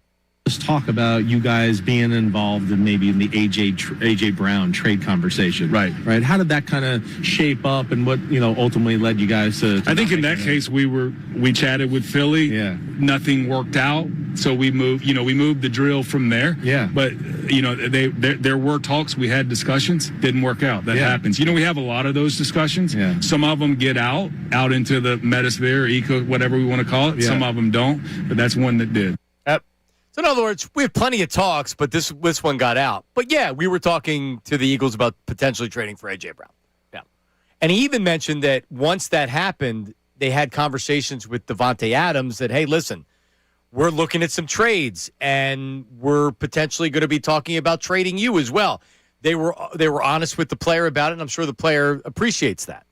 But they did have trade discussions with A.J. Brown, which is, again, notable because we do have a certain level of A.J. deniers that claim there's never been any trade discussions regarding A.J. Brown. AJ doesn't want to be out of here. They won't even think about trading AJ. Really? I mean, they're clearly having the conversations. That's the important part of this audio, that if you just don't believe these conversations are happening and you believe that it's been fabricated and this is one great lie that we've decided to spend our entire offseason on because we just want to hit you over the head with A.J. Brown content, that please just listen to the guy that's running the Rams tell you that they were talking about trading for A.J. Brown. We are not going to beat you over the head with A.J. Brown stuff every day and going with every insight. We're not going to, if you listen to the show, that's not something we're doing. Right. But we're going to play when the head coach talks about it, when the GM that had trade discussion talks about it, or when the head coach of the New England Patriots is asked about it. Do you know who's filling up these breakfasts and interviews and everything else with the GMs of other teams? Who, Ray? The Philly media. Everyone's getting to know Jeff McClain, E.J. Smith, Zach Berman. They're getting to know all the Philly media, all across that league meeting. Head coach of the Patriots, Mike Vrabel, got that taste today. Listen. We've talked about this since last January. We're going to try to do everything we can to strengthen our roster through the draft, through free agency, multiple ways of player acquisition. So anything that we can continue to do to strengthen the roster, we're going to try to do. Do you feel like you might still have cap space available for any big moves if you want to make them? I do a lot of things. Focus on cap space is not one of them. I don't. You know, I mean, we've been, Robert and Jonathan have given us all the resources that we've needed since I've been here to sign players, the amazing facility that we just moved into last Monday. So I'll let Elliot and Ryan, Richard and Matt Grove focus on the cap space. You got plenty of room. If you say so. Yep. So, I mean, I still believe. Where did I go to yesterday? Where was I at the end of the show? You got back down to 85%? I'm back to 95. Yeah, okay. I got scared off a little bit yesterday. Yeah. It still happened. The A.J. Brown's an Eagle. Although, Derek Gunn yesterday on with the morning show saying that the Eagles do not want to trade A.J. Brown. And A.J. Brown does not want to be traded. Guy got a lot of respect for in Derek Gunn. No, me too. It scared me there for a second. It did. I'll admit it. You know what? I hope it happens. I hope A.J.'s back. Me too. As long as we don't see what happened last year happen. And that's what I'm most worried about. I'm in on A.J. Brown being back. Let's make it happen. All right? I want him to be back. I don't understand that part of the fan base that's like, I just don't want to see that guy ever again. I get the way it ended, I'm the way not the like season that. went, but there is a subset of the fan base I know. that, like, I read our text line and it's like, oh, that guy quit. What's the majority of fans saying right now? Do they want him back or not? Yes, they want him back and us out of town. Well, but what is it? 75% that still want him back? Like, all else being equal, do you want A.J. Brown back or not? I do. Yeah. But I can't have the toggling between social media complaining but not really complaining and everything else. And just I'm not. So I mean, listen, we need to have a fun way to present this stuff because we're going to present it because it's newsworthy. I'm not putting another Diana Rossini thing out or whatever insider out just because it's being put out there. But we need to add some type of levity to the situation. Yeah, and I was just thinking the way people like receive it and really listen to it. I was thinking either Jaws theme, like da-na, because the AJ rumors are getting to you and you just kind of want to run from them. Or like the little Darth Vader theme to it. I'll think on it. A lot of guys, they use that as I've heard that's a wife ringtone. Really, when they call? That's what I've heard. I don't have a wife, nor do I have a girlfriend. You believe that, Trish? The chauvinism that goes on with some of these guys. If I ever heard that, though, I would be like, are you for real? Yeah, That's really. My ringtone? Be rude. All right, coming up, joke. 610-632-0975. A young single, we think, Ray Dunn has been presented with another life choice in his single life days. And we'll discuss coming up next. News at noon with Trish coming up. Don't go anywhere. Middays with Marks, 97.5 The Fanatic. Got something to say about Philly sports?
Get a voice memo as well.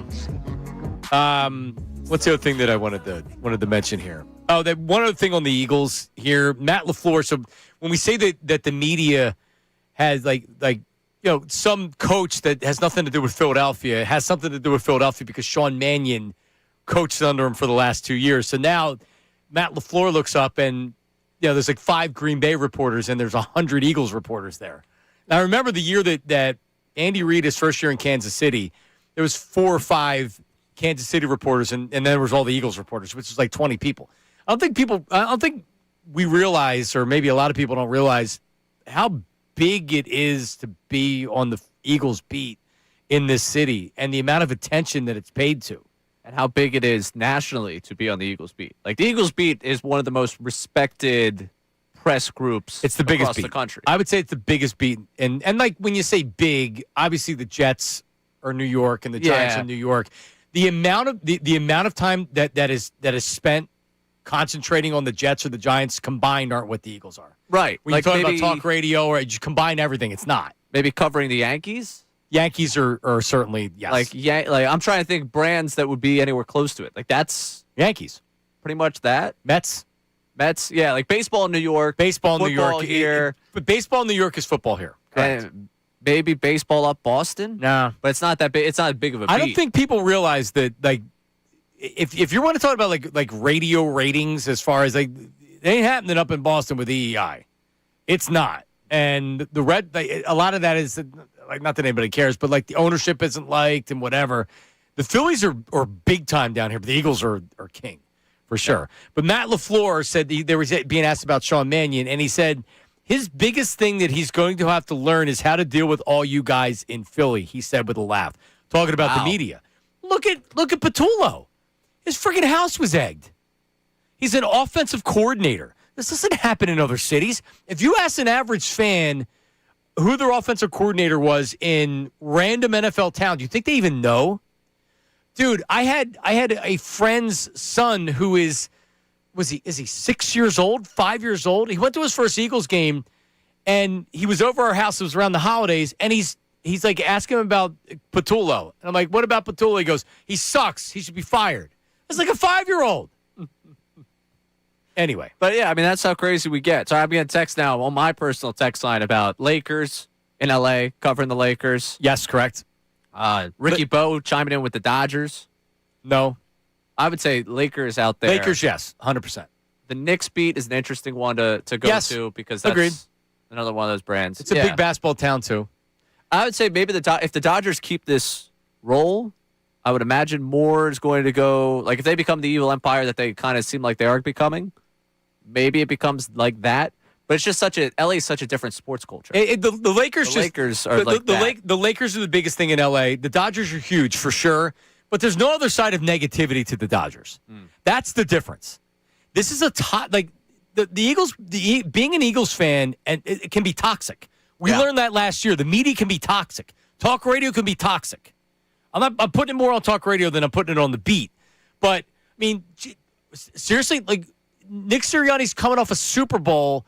And we're talking about Jalen Hurts being benched and the offensive coordinators being look at how we handled a team coming off a Super Bowl win last year. That's not happening anywhere else. No. And the Lakers are protected more than they're criticized. Everything's just Lakers, Lakers, Lakers. It's just the overall brand and beat is so big because it's the Lakers. Where's the toxic talk about the Lakers? Nationally. Yeah, not locally. Yeah. I don't know if there's anything that's ever stood out. Now, I haven't lived in LA, so maybe that would change if I lived there, but nationally, that's where that comes in. That's talking head conversation.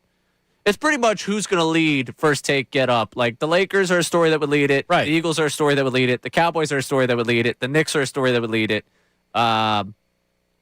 Baseball doesn't really lead it. The Yankees and the Yankees and the Mets are as toxic as the Eagles. And I can't think of Ohio State. Because they win national champions, and those fans are crazy. Yes. They want everybody fired, too. Ryan Day is a bad coach that has won a national championship. Yeah, that's Eagles level. Yeah. Alabama. Now Coach DeBoer. Listen to Paul Feinbaum, and they're probably right about DeBoer. Man, I miss SEC football, Ohio State football, and Mets Yankees. Yeah. That's it. That's how crazy we are. So when he says that, he's right. And Mannion's got to be able to like he was at that we made fun of Sean because he took a picture of him at the game. Like, we don't know who he is yet. Wait till we know who he is. Yeah. It's just different, man. And wait till the first time he has a cowardly draw on 3rd and long. Or Correct. He's throwing the ball too much. All right, we have a Sixers message here on the Davis Honda text line. Go. Hey, what's up? This is JR. I'm calling from Cincinnati, Ohio, occupation, business, and sales. I'm very frustrated with the Sixers' loss last night after you do what you do in Charlotte. I just a couple thoughts and want to see your thoughts with what's going on here. I don't understand why everybody's not starting. I know he's just getting back, whatever. He needs to be starting. We got an intimidating starting lineup, and this is the time to do that. Drummond, he's got to get some run. Our rebounding woes have been bad all season long. They ain't getting any better in the playoffs. He's got to get some run. PG-13, he's got to get some play in the fourth quarter. I don't understand why he's not there in the fourth quarter. Maxey, less Superman play, and he has to be more mindful that he is, the new leader of this team. And I'd like to see him more in point guard type situations and try to run the offense. Shout outs to your station and all the content. Much appreciated. Peace. Appreciate you. Great stuff there. All right, Oubre, the starting lineup's an interesting one. Yes, just because I think they like the dynamic of what Barlow brings size-wise for them, length-wise for them, and he's one that will battle. Like, alongside Embiid, you kind of need that grinder. How'd that work out last night? Didn't work out. No, It was not a Barlow night last night. It's not the day for me to just kind of ring the bell and say, hey, yeah, Barlow, which is why Oubre ended up playing more minutes than him. George was at the scorer's table for how long last night waiting to get in the fourth quarter there? Like, they kind of got burnt by the fact they wanted to rest George at that point. No, Nick Nurse did a terrible job with the rotations last night. It felt like that he was 2 minutes late on a timeout, 3 minutes late on a timeout, 2-3 minutes late on a substitution. That's what I'm saying with Nick Nurse. It's just like it's not when you watch a well-coached team, you know it. No matter what sport. Last night with the Phillies and their defense, sucked. Yep. Right? That's it. To me, that's when I look at the manager and say, listen, if your stars aren't hitting, that's one thing. If you're making mental mistakes out there and you're throwing to the wrong base, like that's where he needs to be up those guys' butt about that. I can't believe it didn't come up until this point. The fact that they got victimized by the old Little League first and third steal. Yep. Oh, yeah, we'll just get into a rundown here and let you score the run. It's like they're sleepwalking out there. Oh, my gosh. I couldn't believe it. I was like, Sosa really was like, you know what? Yeah, I'm going to try and get this guy in a rundown. I just watched the umpire point to the plate like, yep, that run counts. I don't care. There's 2 outs. Where's the awareness there? No, there is none. No, it's like they're sleepwalking. All right, we ran out of time with the Ray dating segment, but real quick, Ray was invited to a wedding with a +1. Yes, for those that have been listeners to the station for a little while here, Positive Josh Safran, if you remember, getting married later this year. Save the date for him. He gave me a +1, which is not something I've been afforded. Not a luxury I've been afforded at any other wedding. And I don't believe that. I mean, that was nice by him. I would never have given you a +1. There's a lot of couples that would agree with you that have said that right to my face. Trish, you agree?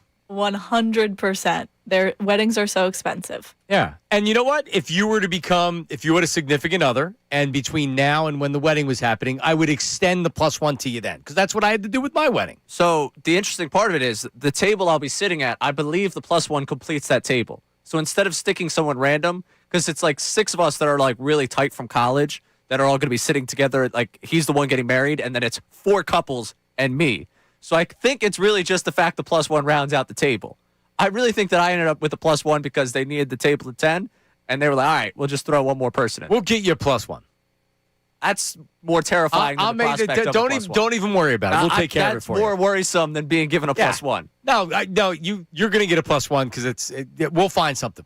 Don't worry about it. I think I can take care of it. We got a lot of time. I think I can take care of it. No worries. What happened to staying quiet about these things, Ray? Well, if I got into a relationship, I said I'd be quiet. Okay. Yeah. All right. Well, don't worry about it. This might be my way of confirming I'm not in one. Don't worry about it. We'll take care of it for you, all right? The listeners, there's one lucky lady out there that's going to go to this wedding. That's a terrifying thought. That's true. Coming up, News at Noon with Patricia Caputo. What does she have in store for you?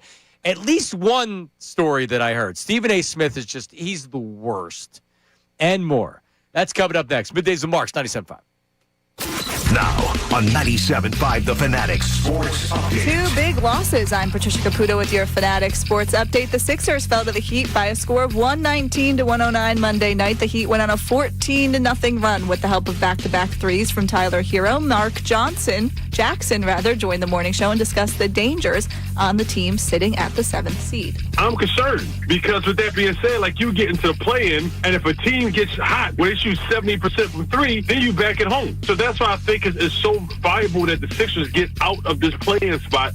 Sixers have off tonight, but will look to bounce back against the Wizards Wednesday. The Phillies fell to the Nationals 13-2 Monday night. Taijuan Walker allowed 6 runs on 10 hits, while the Phillies' top 4 hitters went 1 for 17. Phils look to make up for it tonight in Game 2 against the Nationals. That starts at 6:40 p.m., where Andrew Painter is expected to make his MLB debut. The Flyers will take on the Capitals tonight. The team is just 2 points out of the Eastern Conference playoff spot. Rookie Porter Martone is expected to make his appearance tonight. You can listen to Flyers Capitals starting at 7 p.m. right here on The Fanatic. This update is brought to you by Positive Coaching Alliance. Questions about youth or high school sports? Positive Coaching Alliance can help. PCAA, a national nonprofit, develops better athletes and better people through sports. Info at positivecoach.org. I'm Patricia Caputo on the home of the Sixers, Flyers, and Union. 97.5 The Fanatic and The Fanatic app.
And I'm Ray Dunn hanging out with you on 97.5 The Fanatic. News at noon with Patricia Caputo coming up in a matter of moments here.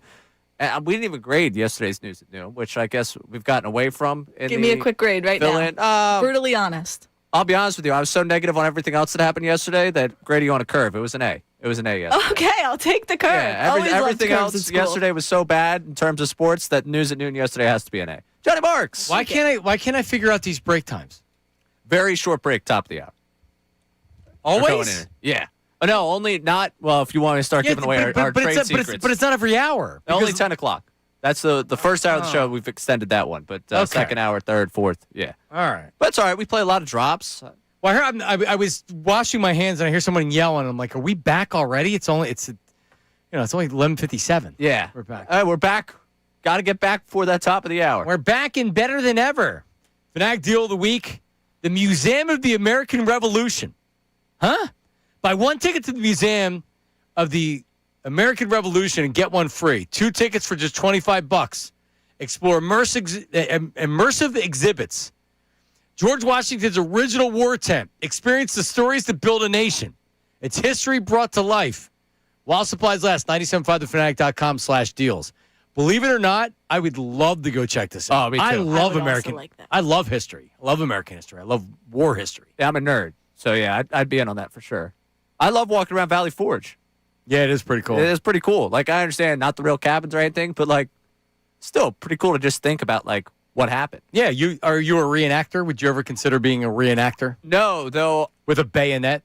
No. I see, also, like, I don't think anyone ever would believe that I would be a part of it. Like, I don't think I really give off, Huh? Doesn't he look like he's a reenactor, Trish? You can get away with it. If you needed another career, maybe you should consider reenacting. Nate, could you put a picture up of Ray on our Twitter, 975 Middays, and say, doesn't Ray look like he could be a Civil War reenactor? A Civil War. So we're not talking revolutionary. Okay, like, wait, I mean, we're splitting hairs here. Well, I mean, I think it's important. It's about the fashion of the era.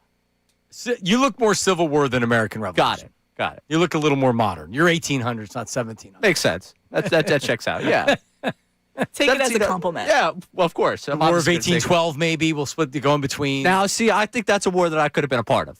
That's one that I probably, you know, the Brits trying to come back. All right, man, you lost the first time. Let's stay away. Okay. Just keep your hands off my White House. All right. I never wanted a bayonetter to do that, but I saw my one of my teachers in school was a reenactor. What's the it's the Renaissance? Those things, the Renaissance fairs, all that stuff. Yeah, I've never done it. It sounds like you'd like to maybe go on a date. No, there was a chance that would have happened down the line. That was one of those didn't last long. But someone that was very interested in that. I did. You know what I did? I went on a date a long time ago. It was in East Rutherford, New Jersey, by the stadium. What's the name of the place where you go and they have this show and you eat chicken? And it's what's it called? The Knights thing? Yeah. It's so bad, but it's like it's Medieval Times? Medieval times, that's what it is. That was weird. Really? Yes. Yeah, I heard that's weird. People love it that go. But I don't know. Like it wasn't. I'm glad I did it just for like the experience of it. But I feel like I could rock out at Medieval Times. So that's where they're gonna. When we set up the date before the wedding, that's where they're gonna go. Medieval times. Now, see, that's such a hike, though. I want you to send me somewhere in Philly. If we're going to do this, if I'm signing up for this. We'll get you round trip transportation by Herb. Oh, God. It's just, Okay. Let's do this in Philly, please. I believe that's from, is that from Negative Nate? Ray, you look like you could be the host of a history podcast. Now, that I get on board with. Yeah, for sure. If this doesn't work out, I probably could go down that path. Like the Green guy. Did you have to watch him growing up? Yeah. Yes. Hank Green? Yes, Green? Hank. I don't Hank know Green? who that is. He also wrote, what's the... Ray also looks like he could be that The young... Fault in Our Stars, I think. The young adjunct professor that's only in his mid-20s, but he's in... he's already a doctor and he's teaching people that aren't much younger than him. Doesn't he? I would volunteer myself to be an adjunct somewhere. I think I'd make for a great professor. I would make for a great professor as well. Yeah, you already got the fit for it. What does that mean? That means you dress like a professor. I dress like a professor today. When you dress, I kind of get the vibe of that video of the professor that walks in the same outfit, just slightly different every day. Really? Yeah. That's kind of my wardrobe. Yeah. It's got the... I have a lot of the same... Right. Different colored, but yeah. Good. Yeah. Appreciate it. Good observation. You can call me Professor John. The professor? Yeah, the professor. Never been done before. There's never been a nickname of the professor or the prof in sports radio in Philadelphia before. That is true. 12 o'clock hour brought to you by Service First HVAC, offering 0% financing for 48 months. Rebates and tax credits up to $4,300 when purchasing a heating and cooling system. Learn more. ServiceFirstHVAC.com. Let's go to the news at noon. It doesn't matter what comes in the world of sports. The news at noon with Ray Dunn. Bad Athlete Podcast, angry college coaches, innocuous and random topics. The news at noon with Ray Dunn. The news at noon with Ray Dunn. The news at noon with Ray Dunn. That's the best one. All right. Now that I get that's really the best one.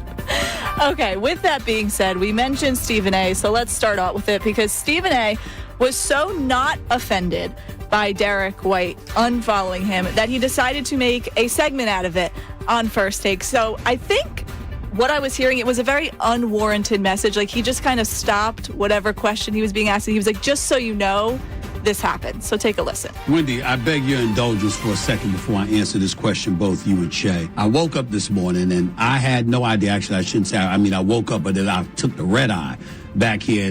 So I'm in the car service coming home, and I'm sitting there going like, I'm seeing some report circulating that somehow, someway, it's breaking news, Wendy, that I've been unfollowed by Derek White. I mean, stop the presses.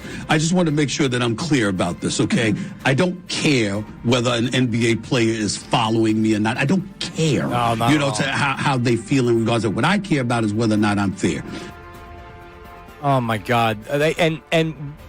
So what I saw online was they made a promo. They made like a reel out of it, and Windhorst's face is on the bottom.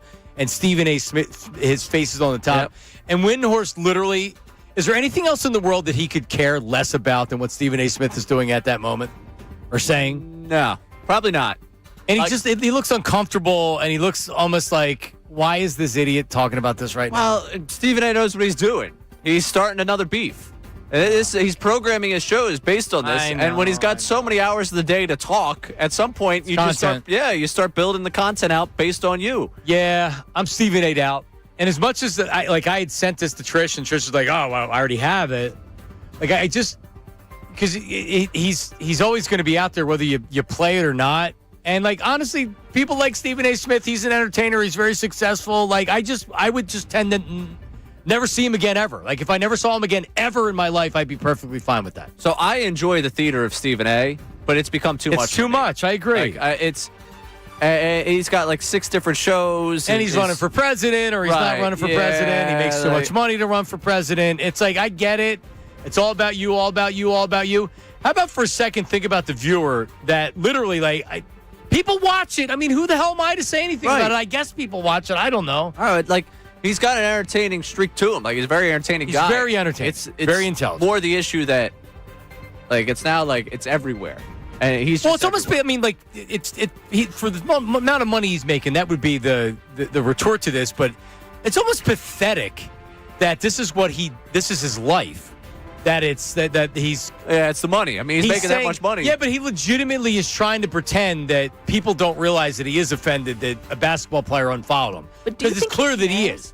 Yes. Like, if you're making... No, like, in terms of what other people think, if you're making that much money, do you think he cares that you're upset? That I'm upset? Yeah, no, like, of course he doesn't. Right.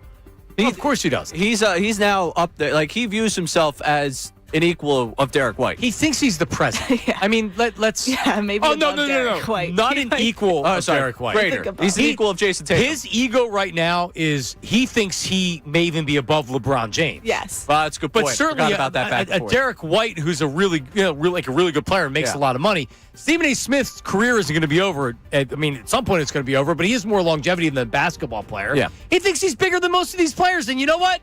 He is.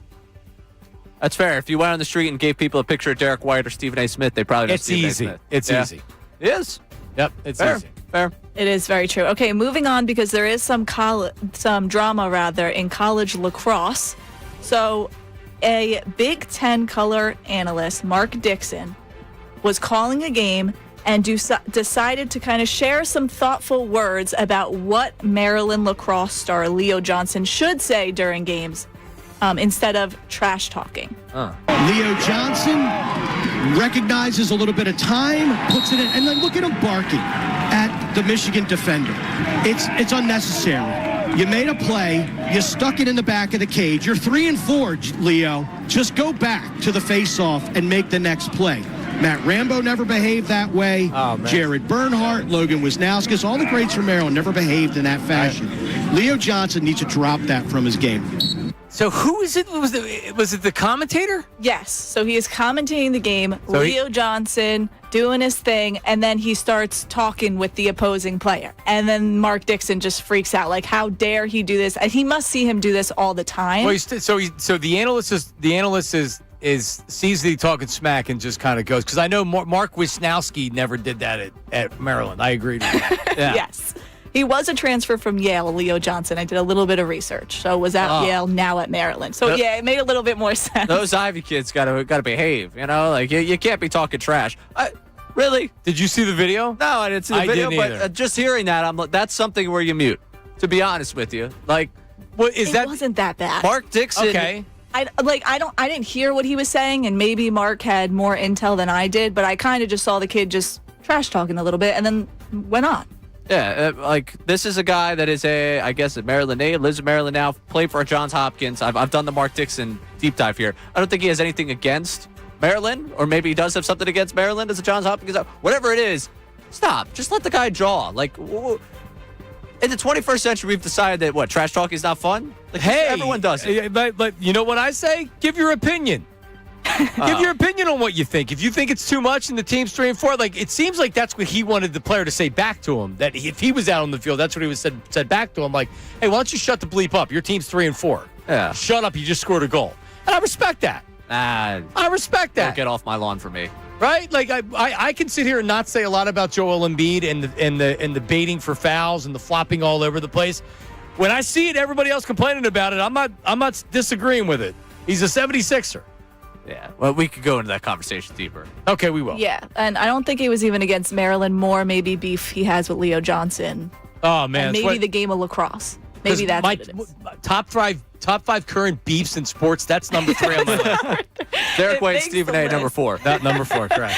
Oh, Stephen A is going to be upset about that one. Okay, no audio here, but was just announced with Jason Kelce that he will be attending the Masters as a reporter.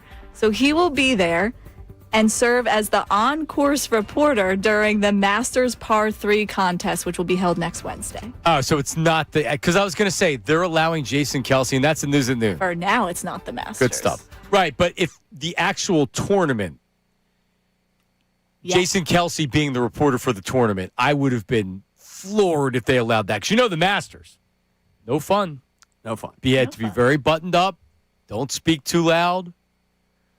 Tiger Woods, no phones, ask, I believe. No, nope. Don't ask about Tiger. Oh, shh, quiet. Act like it didn't happen. It is kind of interesting for that event to welcome Jason Kelce. It's a Wednesday, though. There's still nothing that says Augusta about Jason Kelce. No. With all due respect to Jason Kelce. Like, ripping off the pants to the American flag thong. Like, that's not exactly Augusta's calling card. This is also an ESPN broadcast. I'm assuming this goes under his ESPN duties. Yeah. Right. So they pitch it on it, and he knows exactly what he can do and what he can't do. Like Kelce he can manage his emotions. He's not going to be out of control. Right. At least you wouldn't think. But yeah, like his shtick. It's mildly surprising they would do it, but it just shows you what they're trying to do. Yeah. Which is they're trying to bring in that younger crowd for golf. I actually think it's pretty smart. You know who's livid about this right now somewhere? Harry? Harry, for sure. Yeah. This has Harry, don't grow the game, written all over it. Yeah, the people the reason I hate golf, that crowd. The people that love golf. The people that love golf, that's the This is the crowd I hate. This is why it's surprising to me. It's like it's only going to upset the core golf fans. Okay. And how many golf fans are you really getting from Jason Kelce being there Wednesday? Example, Netflix. The diehard baseball fan, I would say like us, is annoyed that Bert Kreischer and they're doing all this Jameis, stuff. And, famous Jameis, yeah. Like I actually think the Jameis thing's interesting. But you see a lot of people that are hardcore baseball fans that are like, I just want a good broadcast. Give me a great play-by-play guy and give me a good broadcast. But Netflix is trying to grow what they're doing, and they're trying to bring in different fans.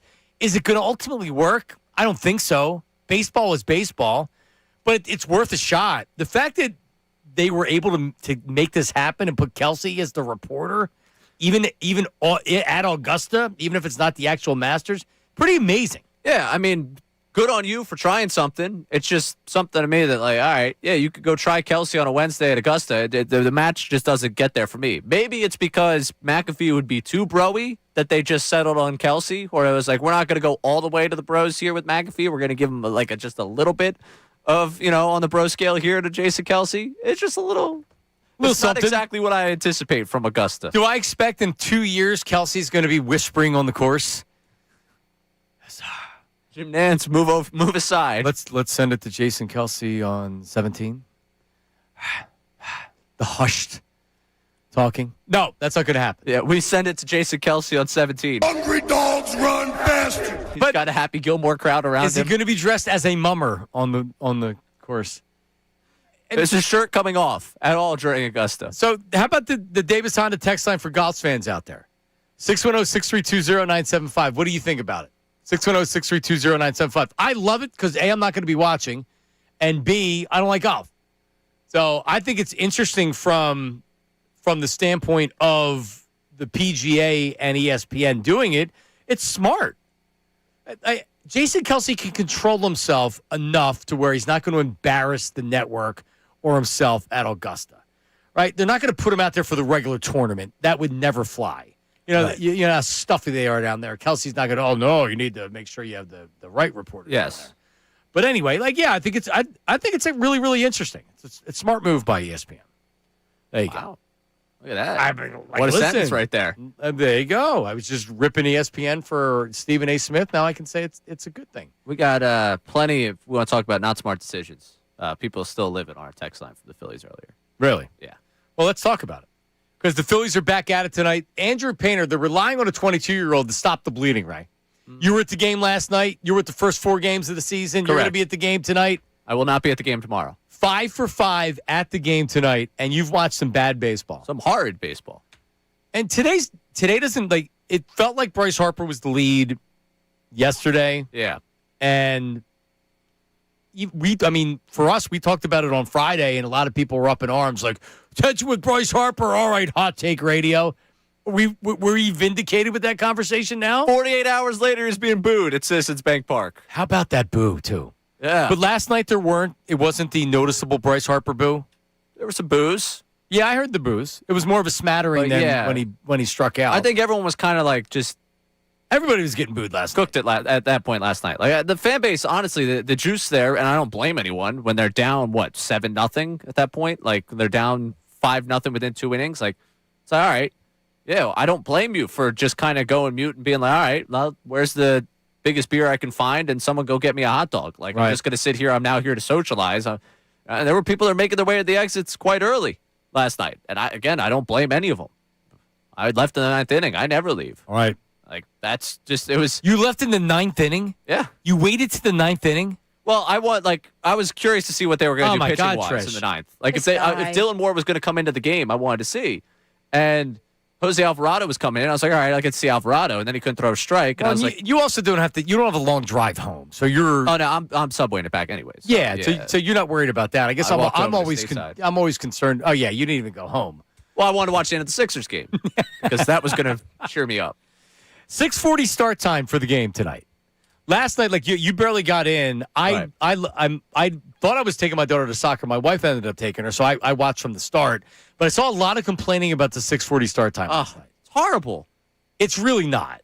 For you, it's not. Of course it's not. I'm going to be sitting on my couch watching the game. For someone that it works, and it's not me because I'm obviously out of here early in the day, but like my roommate getting back from work last night, for us to get back and to get on public transportation to get down there, it's a pain. Here's what I would say. Earlier in the season, because kids are still in school and stuff like that, it's a little bit easier when you're in the summer. And there's not as much traffic, and people are scattered a little bit more for the 6:40 start. This early in the season, the 6:40 seems early because it's tough for people to get to the TV. And I know they don't necessarily care about that, but they do care about TV ratings. And quite honestly, they should care about the fan experience. They don't. No, they don't. For me, it's a pain. Like, I'm not the only one walking in there late. There's a lot of people. The poor person on the subway next to us that found out it was a 6:40 start last night while they're on the subway. Like, 7 o'clock start tonight. Like, oh, man, you haven't been to a game in a while, have you? This has been the way it's been the last couple of years. I've been the guy screaming on the mic about it for the last couple of years. I feel bad for you. I hate to break it to you. First pitch is about to happen. We're on this car right now. Like, sorry. Hopefully the Phillies aren't behind by the time we get there. Yeah. And they were. And that's part of it. If you're walking in there up 2-0 feeling good, but there's really been no feel goods about this season other than Sanchez and the first game. And that's a blur at this point. Yeah, that was, 3 years ago at this point in my mind. They hit 2 home runs in their first game. And offensively, for the most part, take away the ninth inning. They've really done nothing else. Rafael Marchand had the offense last night for the Phillies. Yeah, maybe we should be campaigning. Maybe he's the Brett Toth of this team. Could be the MVP. The big three of the lineup, 6 for 50 to start the season. And when you're talking about the big three of the lineup, that's the big three. But an Alec Boehm, who was a top 5 draft pick, who a lot of people are trying to say is going to have this contract breakout year, he's done, other than the home run on opening day, he hasn't done a whole hell of a lot. JT Realmuto's been bad. He didn't even start last night. If he starts last night, the Phillies might get shut out 13-0. So it has been as bad of a start to a season as anybody could have expected, other than going 0-4. And there was nobody that was thinking that. Take 2 or 3 over Texas, take 2 or 3 over Washington. You're at 4-2 feeling good. And believe me, we know there's 162 games. But there are a lot of people that are now kind of scratching their head and saying, did we overrate this team? I'm not there. Well, we've gotten the 12 o'clock hour, and I'm curious as we've gotten halfway through this show if people have now been able to kind of have their complaints and they've aired it out with us, because I've started to see that wave on the text line of like, all right. Turn the page on the overreaction. Yeah, it's one. They're 1-3. There's 158 left. Have people turned the page on that? Because I was there, I'm still annoyed, but I'm annoyed still. All right, coming up, we will gauge the temperature of the fan base. 610-632-0975. That's the phone line. 610-632-0975 is also the Davis Honda text line. And send us a voice message. We'll turn it around and get it up for you. It's like your way to make a phone call without any obligation. Just send the message. Boom, we play it. Just when you text or send the voice message, name, location, occupation. Phillies. Overreaction? If you have it, give it to us, or you're not worried about it at all. That's coming up next. Middays with Marks, 97.5 The Fanatic. Now on 97.5 The Fanatic Sports Update. 2 big losses. I'm Patricia Caputo with your Fanatic Sports Update. The Sixers have off tonight after taking a loss to the Miami Heat Monday night. Miami went on a 14-0 run with the help of back-to-back threes from Tyler Hero in the fourth quarter. Mark Jackson joined the morning show and felt confident, despite the loss, that the Sixers still have the skills to win the big games. I believe this team is so versatile, man. They have the tools to compete and to navigate any team they play against. We have those tools, but we got to get there. Sixers will head to Washington to take on the Wizards Wednesday. The Phillies also looking to bounce back in Game 2 against the Nationals tonight after the Nationals took a big win in Game 1. Pitcher Andrew Painter is expected to make his Major League debut tonight. The game begins at 6:40 p.m. The Flyers will take on the Capitals tonight. The team is just 2 points out of the Eastern Conference playoff spot. Ricky Pixers, Flyers, and Union. 97.5 The Fanatic and The Fanatic app.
right, get some good Phillies reaction on the text line here.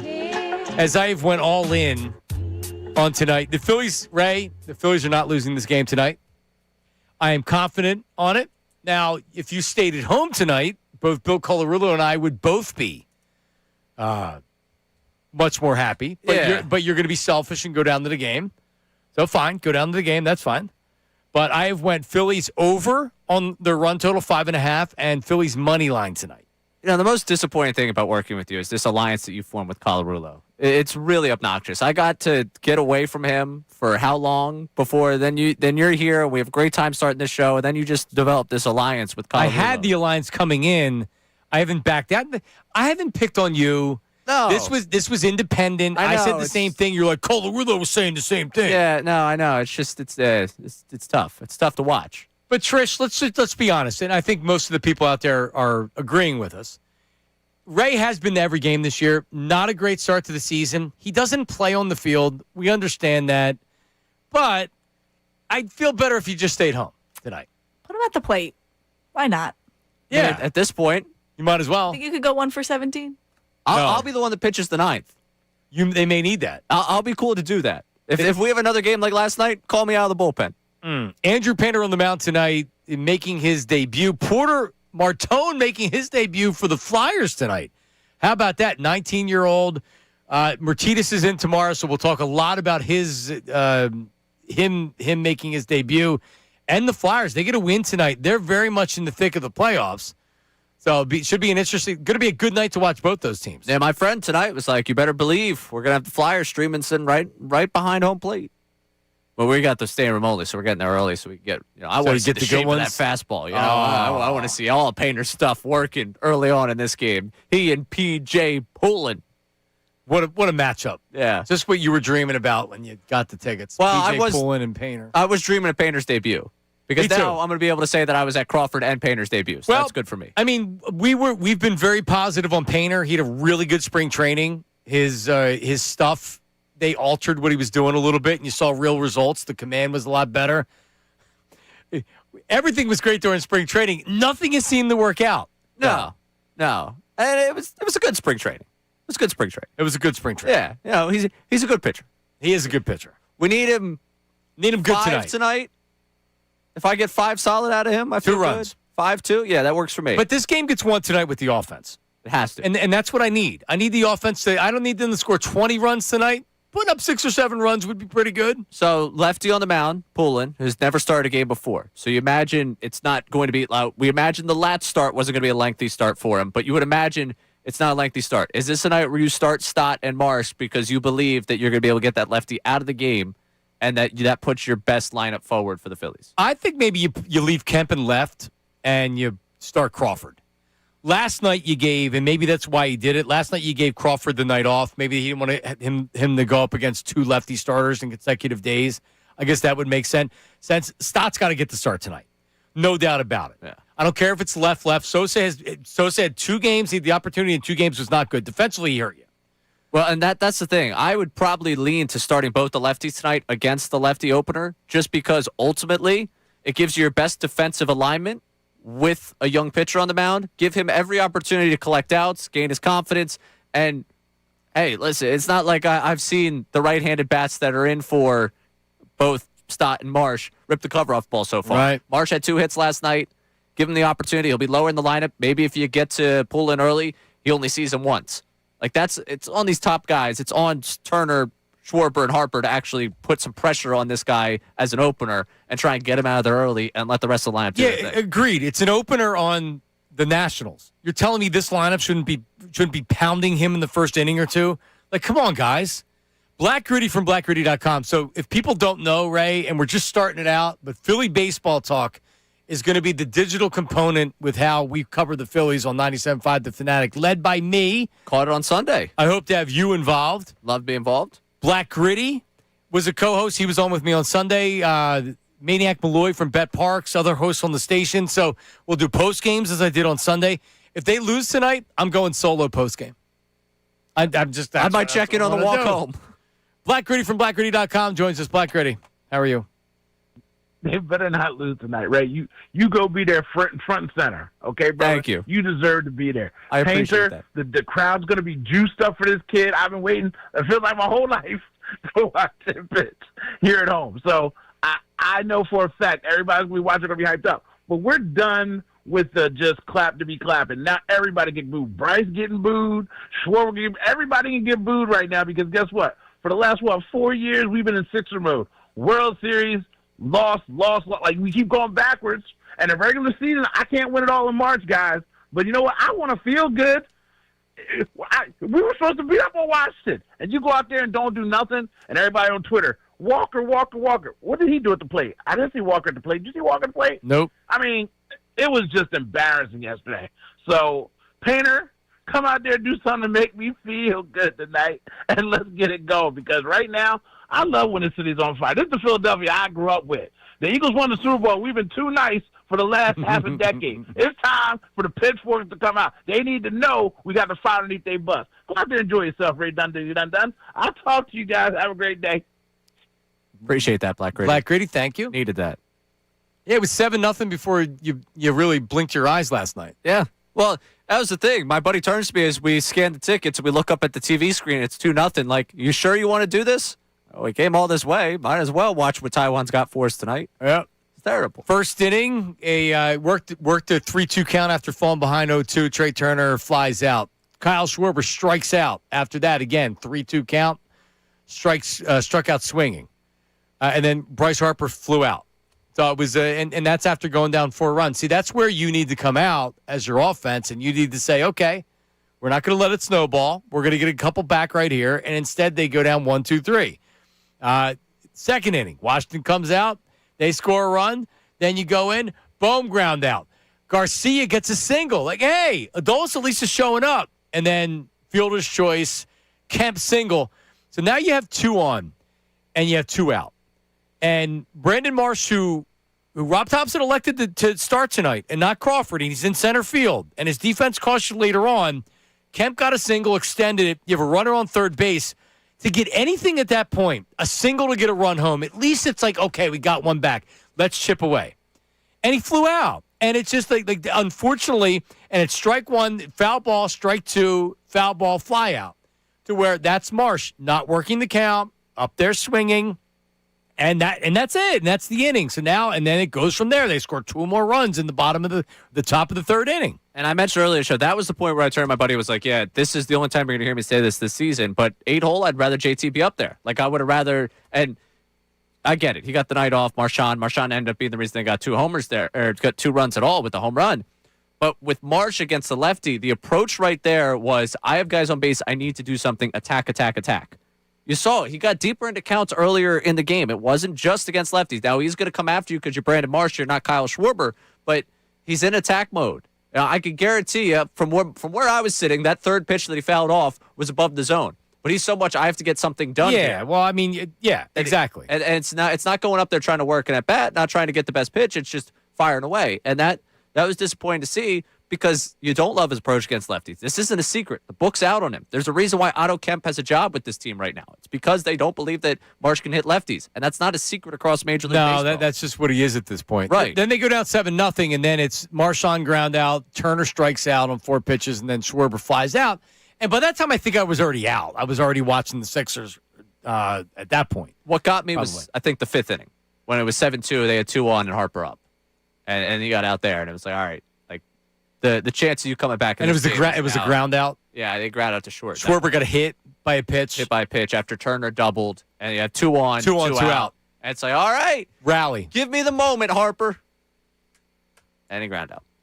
610-632-0975. Davis on the text line. Phone line, 610-632-0975. We'll clear it and give you the reaction. Jeff Mosher joins us at 1 o'clock on the Eagles, and really what the next step is for the Eagles in this offseason. What do they need to finish? What does Howie need to do? Where does he have to do the most work?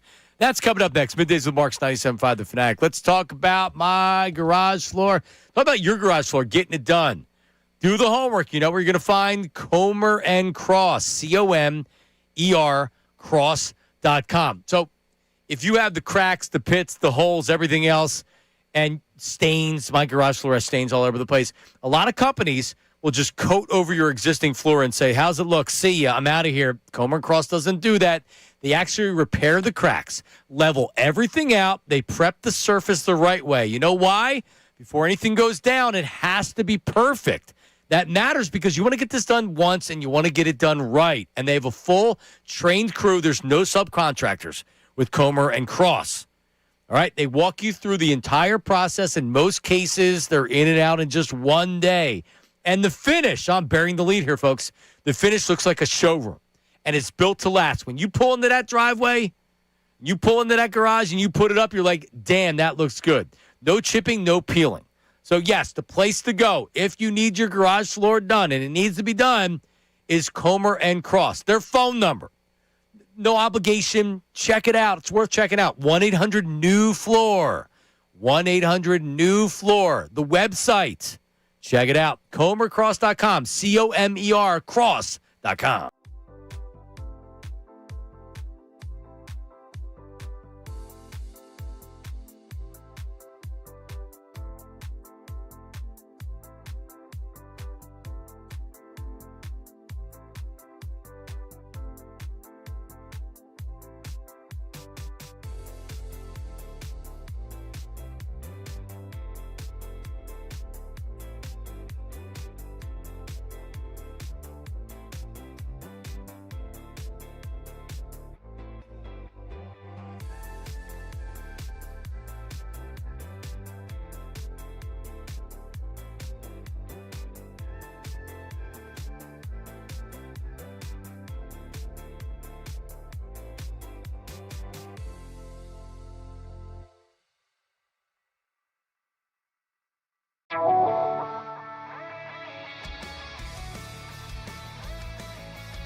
right, back middays with Marks. Jeff Mosher coming up. Lot to talk about with the Eagles. The the A.J. Brown story of the day is new. That Les Snead yesterday with Mike Florio and Chris Sims had said that, and I would.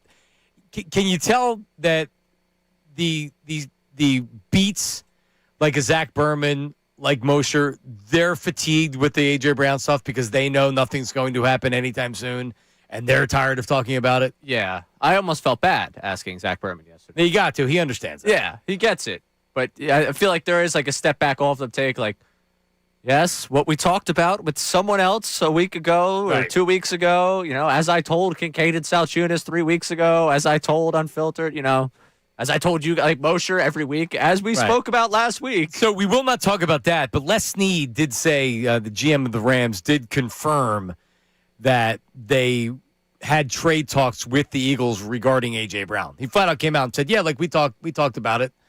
I mean, they've been public about they had trade conversations with Devontae Adams, too, because they were considering A.J. Brown. So that was that. Mike Vrabel was asked at the meetings because he has to do his breakfast with the media. He kept it very generic, but it said that he's always looking to add to the roster. So I mean, this is going to happen. If it happens, it's going to happen in June, and we have 2 months to go. So if you're fatigued with this right now, we're going to do best to manage the situation. We will do our best to make sure we don't hit you over the head with it for 4 hours. Correct. Which we won't do, but we do have to bring up stories when they happen. NFL head coach you'd most want to have breakfast with? Sirianni might be up there. Yeah. Just because he's like, I feel like I could talk to him like to where I wouldn't. If it was McVay, I feel like he'd be talking down to me. With Sirianni, I feel like that I could have I could talk about something other than football and he'd be all into it. See, Sirianni may be the beer. I feel like the breakfast, I might want the informative guy. McVay might be the guy for that. Like where I would just want to listen? Yeah, where I'm just like sitting there, I'm having my coffee, I'm like, my brain's starting to work and he's just going. Yeah, but Sirianni he wouldn't shut up if he was drinking. Are you kidding me? Put a couple Miller Lights in him? That's actually interesting. What is Sirianni like early in the morning? Because we see him with all the energy when he gets to the presser. Like, is Sirianni just wake up wired like that? Or? I think he wakes up and he looks like hell, and then he drinks 3 cups of coffee, and he's like, Vrabel will be up there for me. He's an interesting cat. Yeah, I just would kind of want to pick his brain about various things he said over the years, what he would give up for a Super Bowl. I kind of want to get to the core of what Mike Vrabel is. Dan Campbell would be another one I'd be interested in. Dan Campbell would be great. After, like, that second cup of coffee, sitting there, drinking my first cup of coffee, have a nice little, bagel, eggs. The interactions, Andy Reid would be good. Andy. He met with the media today. He was answering questions. So, of course, all the Philly media was over there talking to him, probably more than since he got asked about the link. Kansas City, yeah. He had half a second of pause of like, oh, yeah, I guess it is time for that. Like, it's been a while. Yeah, I mean, I think everybody has the same reaction, which is, isn't the link new? No, it's not. No, by the time they want to replace it, it won't be for sure. But it does feel like that it shouldn't be replaced after 30 years. Right. But well, yeah, it feels like we should probably do something to make sure that's sustainable beyond 30 years. They're not going to do that. No. Well, maybe a dome. Jim Harbaugh? Breakfast? I mean, I guess. Yeah. He just doesn't. Yeah, there's not a lot about Harbaugh that I'd want. John, maybe. Jim, for sure, no. So John, because I interviewed John at training camp when they had the joint practice. Yeah, he held the bus up. Now, that's awesome. Now he recruited Ike, and Ike played for him, but he held the bus. They were literally on the bus, and the PR guy, the communications guy, is like trying to egg him on, and he literally was like, he's like, no, we're good, and he talks for like another 5 minutes. He actually went longer than I wanted to. And he was really, really cool. He took pictures afterwards, like exactly what you wouldn't expect from an egomaniac NFL head coach, which he's clearly not. No, he's also like he can be very short with the media and everything down in Baltimore, but he was a really, really good dude. Yeah, Jim is the lunatic of the two of them. I'm out on Jim. How about Schotty, Brian Schottenheimer? Breakfast? We'll talk backwards hats and vibing at practice. Ben Johnson. Oh, I might. He might yell at you, though. Yeah, but I think I would take that risk. That double-edged sword right there, I'd take the risk Dan there. Campbell's a no-doubter. Yeah. Todd Bowles? Yes. Come on, man. T for Temple U. Oh, all right. Well, I would just be afraid he wouldn't say anything. and you'd just be talking to him, and he'd give you one-word answer. Did you see? He was trying to say that his team played with hunger down the stretch when they lost how many games in a row yesterday? Oh, man. I saw it. He's in trouble. Shanahan, yeah. He can keep his flat brim hat. I would probably ask about 28-3. He'd get upset, and that would be the end of that. Yeah, not a lot of coaches out there. The Jags coach, what's his name? Liam Cohen? Liam Cohen, oh, yeah. Duval. He seems really short. D'Amico Ryans, absolutely. Oh, yeah, for sure. D'Amico should be up there. Steichen, no. Sala, yes. Yeah. Sala, yes. Maybe. He's very interesting to me. Right. Total maniac. I might go with Steichen. Nah. What's it like to work with Nick Sirianni? For real. Yes, do you think that Sirianni was a Steichen merchant? I remember seeing Sirianni at training camp when he was the offensive coordinator, and my reaction was, yeah, he doesn't look like an NFL head coach. And then he became an NFL head coach. He didn't look like. He didn't play the part. Kellen Moore. No interest. Oh, man. What's your relationship like with Jalen Hurts? Okay, you and I, let's just break it down here. I'll keep this one off the record. So you're looking to get dirt. I wasn't even thinking that. Not necessarily, but that's the reason I'd be interested in talking with Kellen Moore. Otherwise, it's not his esteemed personality that's going to have me sit down with him. I mean, listen, and I also wonder if there's a Jalen Hurts story that's coming out sometime this offseason. I'm just telling you, there was too much stuff going on behind the scenes this season. I just wonder. All right. Do we have all right, so give me a couple texts on the Phillies. Mosher's coming up here in a second. Brian in West Palm Beach. The Phillies, if we know that they keep running it back, the manager's overmatched with his mismanagement, don't you think the players know? More should have been done about Harper's comments not being elite, but the lineup and the protection is telling. If the top three are questioning the decisions, they know it inside there, and it affects their performance. If they're below 500, maybe 27-34, say 6-8 games out of first place by June 1st, is it time for Mattingly? It's the last year this team's together before a lockout. I can't see Middleton allowing them to not do something. I would say no, unless it's so bad. I mean, I think we're going to know if they need to make a change. With Joe Girardi, you knew. Yeah. Because then I had Ken Rosenthal wagging his finger.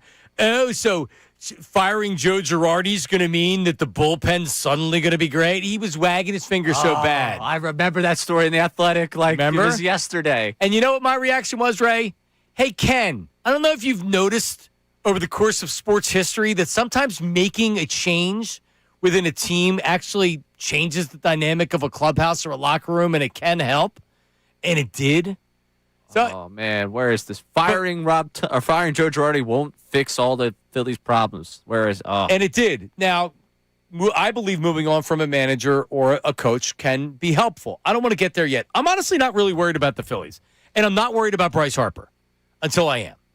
And we're waiting for Bill Colarulo to be worried about Bryce Harper because the last two times he did it, Bryce Harper went on an extended streak. Yeah. So I'm calling for that today. We need that today. Do that for the city. All right. Take your mentions for one day. Just be concerned. I would say that maybe you should stay away from the ballpark if you want to be a true team player. I'm 1-3, man. He's 2 for 2 when he's concerned about Bryce Harper. I've seen a win this year. All right. Coming up. And we'll get back to your phone calls and get back to we have voice memos as well. But we have Jeff Mosher coming up next. His thoughts on Howie Roseman's comments. What's the one move that Howie Roseman absolutely has to make that you can't chance and you can't risk and you can't wait till we'll figure it out later? That's coming up next. Middays and Marks, 97.5 The Fanatic.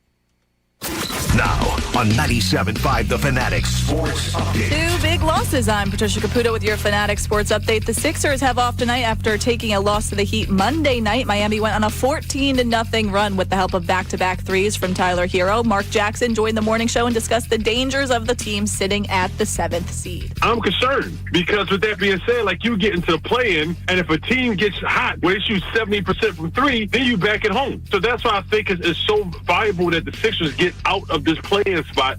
Sixers will look to try to do that starting against Washington, or in Washington, rather, where they will take on the Wizards Wednesday. The Phillies also looking to bounce back after taking another loss, this time to the Nationals.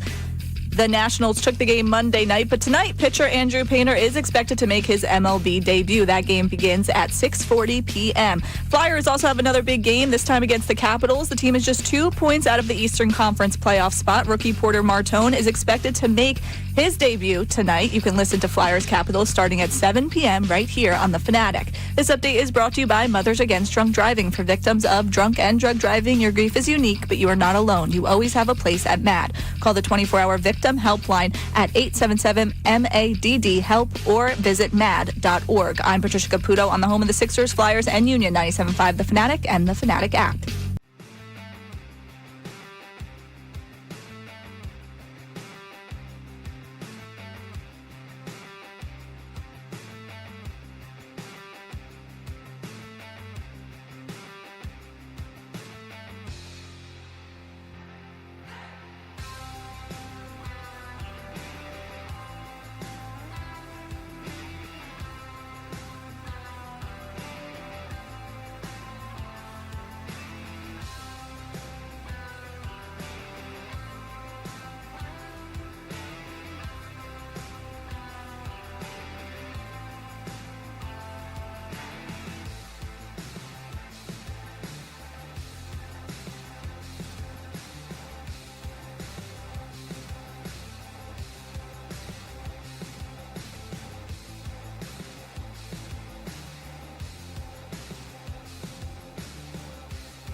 Some rigatoni.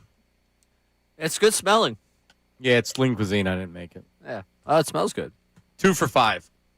It's the only time I will buy the lean cuisines is if they're on special. I ain't paying full price for that. So I got the good deal. 2 for $5. They taste pretty good, though. They do. Jeff Moser hopefully is going to join us coming up here in just 1 second. The 1 o'clock hour of the program is always brought to you by Morgenstern Hair Restoration. 3 locations. The hair team that has the best results, the most experience, the most success. 610-831-HAIR. Championship results, for that matter. 610-831-HAIR.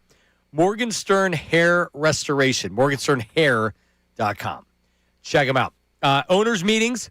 When you have a team like the Eagles, like part of the fun when your team's not very good is that you get draft picks, you get high draft picks, you're trying to rebuild your team. With the Eagles, they're in a much different situation, a much different circumstance, which is, all right, what do they need? The needs are fairly obvious, and what are you going to be able to do? Is A.J. Brown getting traded? Oh, he's not? Then we're not going to get that extra first-round draft pick. So Howie Roseman has actually been able to position the team like that Hassan Reddick trade ended up being parlayed into a third-round draft pick. So now not only do you have the second, third-round draft pick, you have that at the beginning of the draft or the beginning of the third round because you have the Jets pick, which is excellent. So they do have the opportunity to, really get some help. They've done an incredible job early in the draft, the first 3 rounds, of finding not only contributors, but by year 3, year 4, major contributors. So now I'd be curious to see what the Eagles do in the draft. But so Moshe's on the line. Mm-hmm. We have him, Philly voice, inside the Birds, joins us every Tuesday at 1 o'clock. His name is Jeff Mosher. What's up, Moshe? What's up, fellas? What's going on? I think you guys might have the best intro music in Philly sports talk. Bar none, by the way, by far. So you like that one, Burning Down the House, Talking Heads? Yeah, man, always. 80s music and hip-hop. I mean, you guys always have it. The best. We had Ms. Fat Booty for you before, which we know it's the name of your fantasy baseball team. By the way, how'd your draft go in fantasy baseball? Well, I mean, it's only a few days, but and I'm tied for first today. So I'm trying to do one fantasy baseball, one fantasy football. It's basically the same people. And now I'm trying to go back to back to back 3 separate seasons. That's like Tom Amansky. His AAU team's in back to back to back. Poor Fred McGriff. Poor Fred McGriff. Oh, my God. Poor Fred McGriff. If you would have told him you're going to get 30 years of these videos, he would have never saw. I don't think he got paid for it. I believe they asked him about it. I was thinking that. Yeah, definitely not enough royalties for that, right? That's funny. All right, so as everybody's out in the owners' meetings, and I'm not going to ask you about A.J. Brown this week, but, I mean, I do have some concerns about this roster, and I think when you look at around the NFL, it's good that we have only these concerns because they still have a really good team. But edge rusher and wide receiver, depending on what happens with A.J. Brown, I'm concerned that Howie is going to go into the season with either edge rush or wide receiver trying to figure it out on the fly and maybe having some questions. So if you're Howie, is there a position between the two that you're looking to make sure that you're nailing down and you're not? Because they signed another defensive end, former first-round draft pick. It kind of goes with what the Eagles want. They like that upside, but they're just darts. What's something that the Eagles should not go into training camp and go into, and there's still a lot of time, obviously, but what's something they should shore up instead of trying to chance it?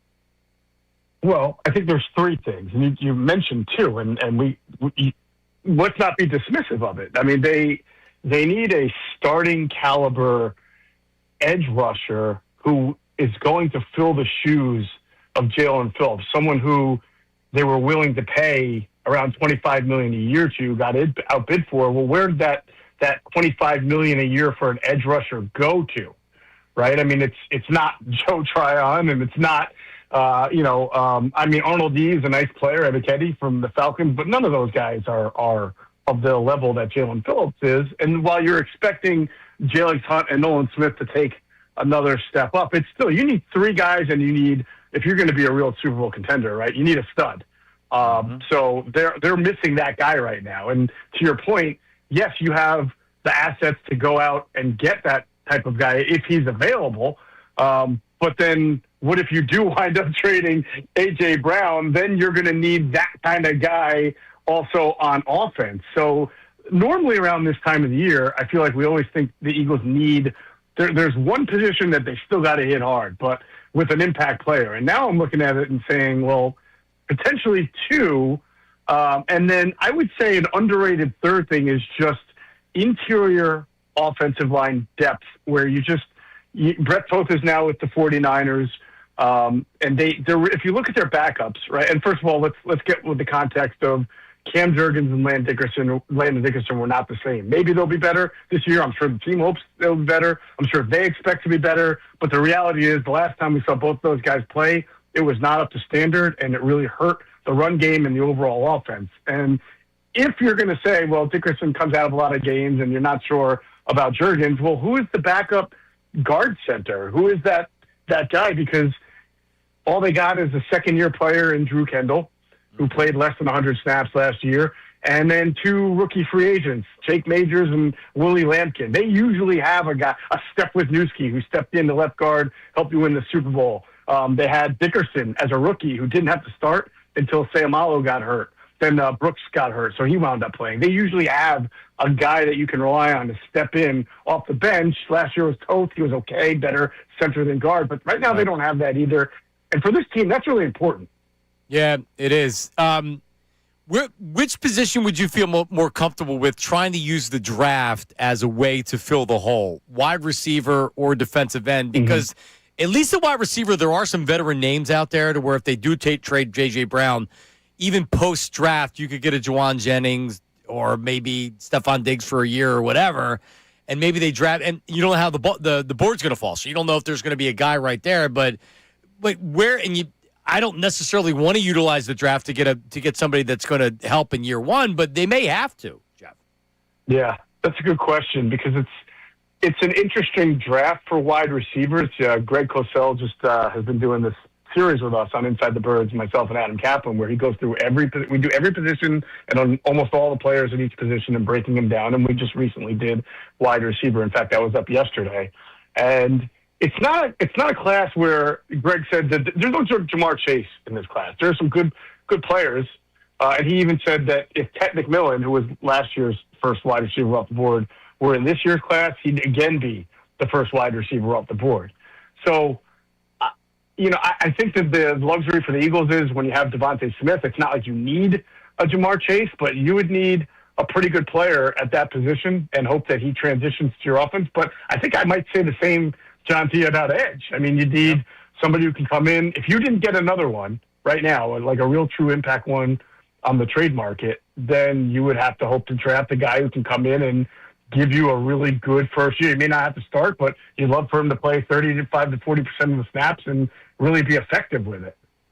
You wrote the story, do the Birds have more roster holes than usual at this time? And kind of went into the whole idea on Philly Voice of, hey, they've gone into the draft and late wave free agency with holes before, but they've been able to address it. Do you feel like there is enough attainable out there via the draft?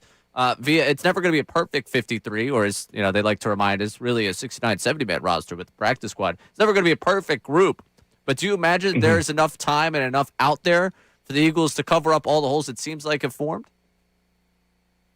I do wonder a little bit if there are just a little bit too many needs, especially if they wind up trading A.J. Brown. But what I don't doubt, and I wrote this in the story, is for Howie's ability to pull off something that nobody saw coming, and he's been able to do that in training camp. Like when he got C.J. Gardner-Johnson the year they went to the Super Bowl the first time with him at 22, that was a trade that was like right before the start of the season, and what a huge role he played on that defense that year.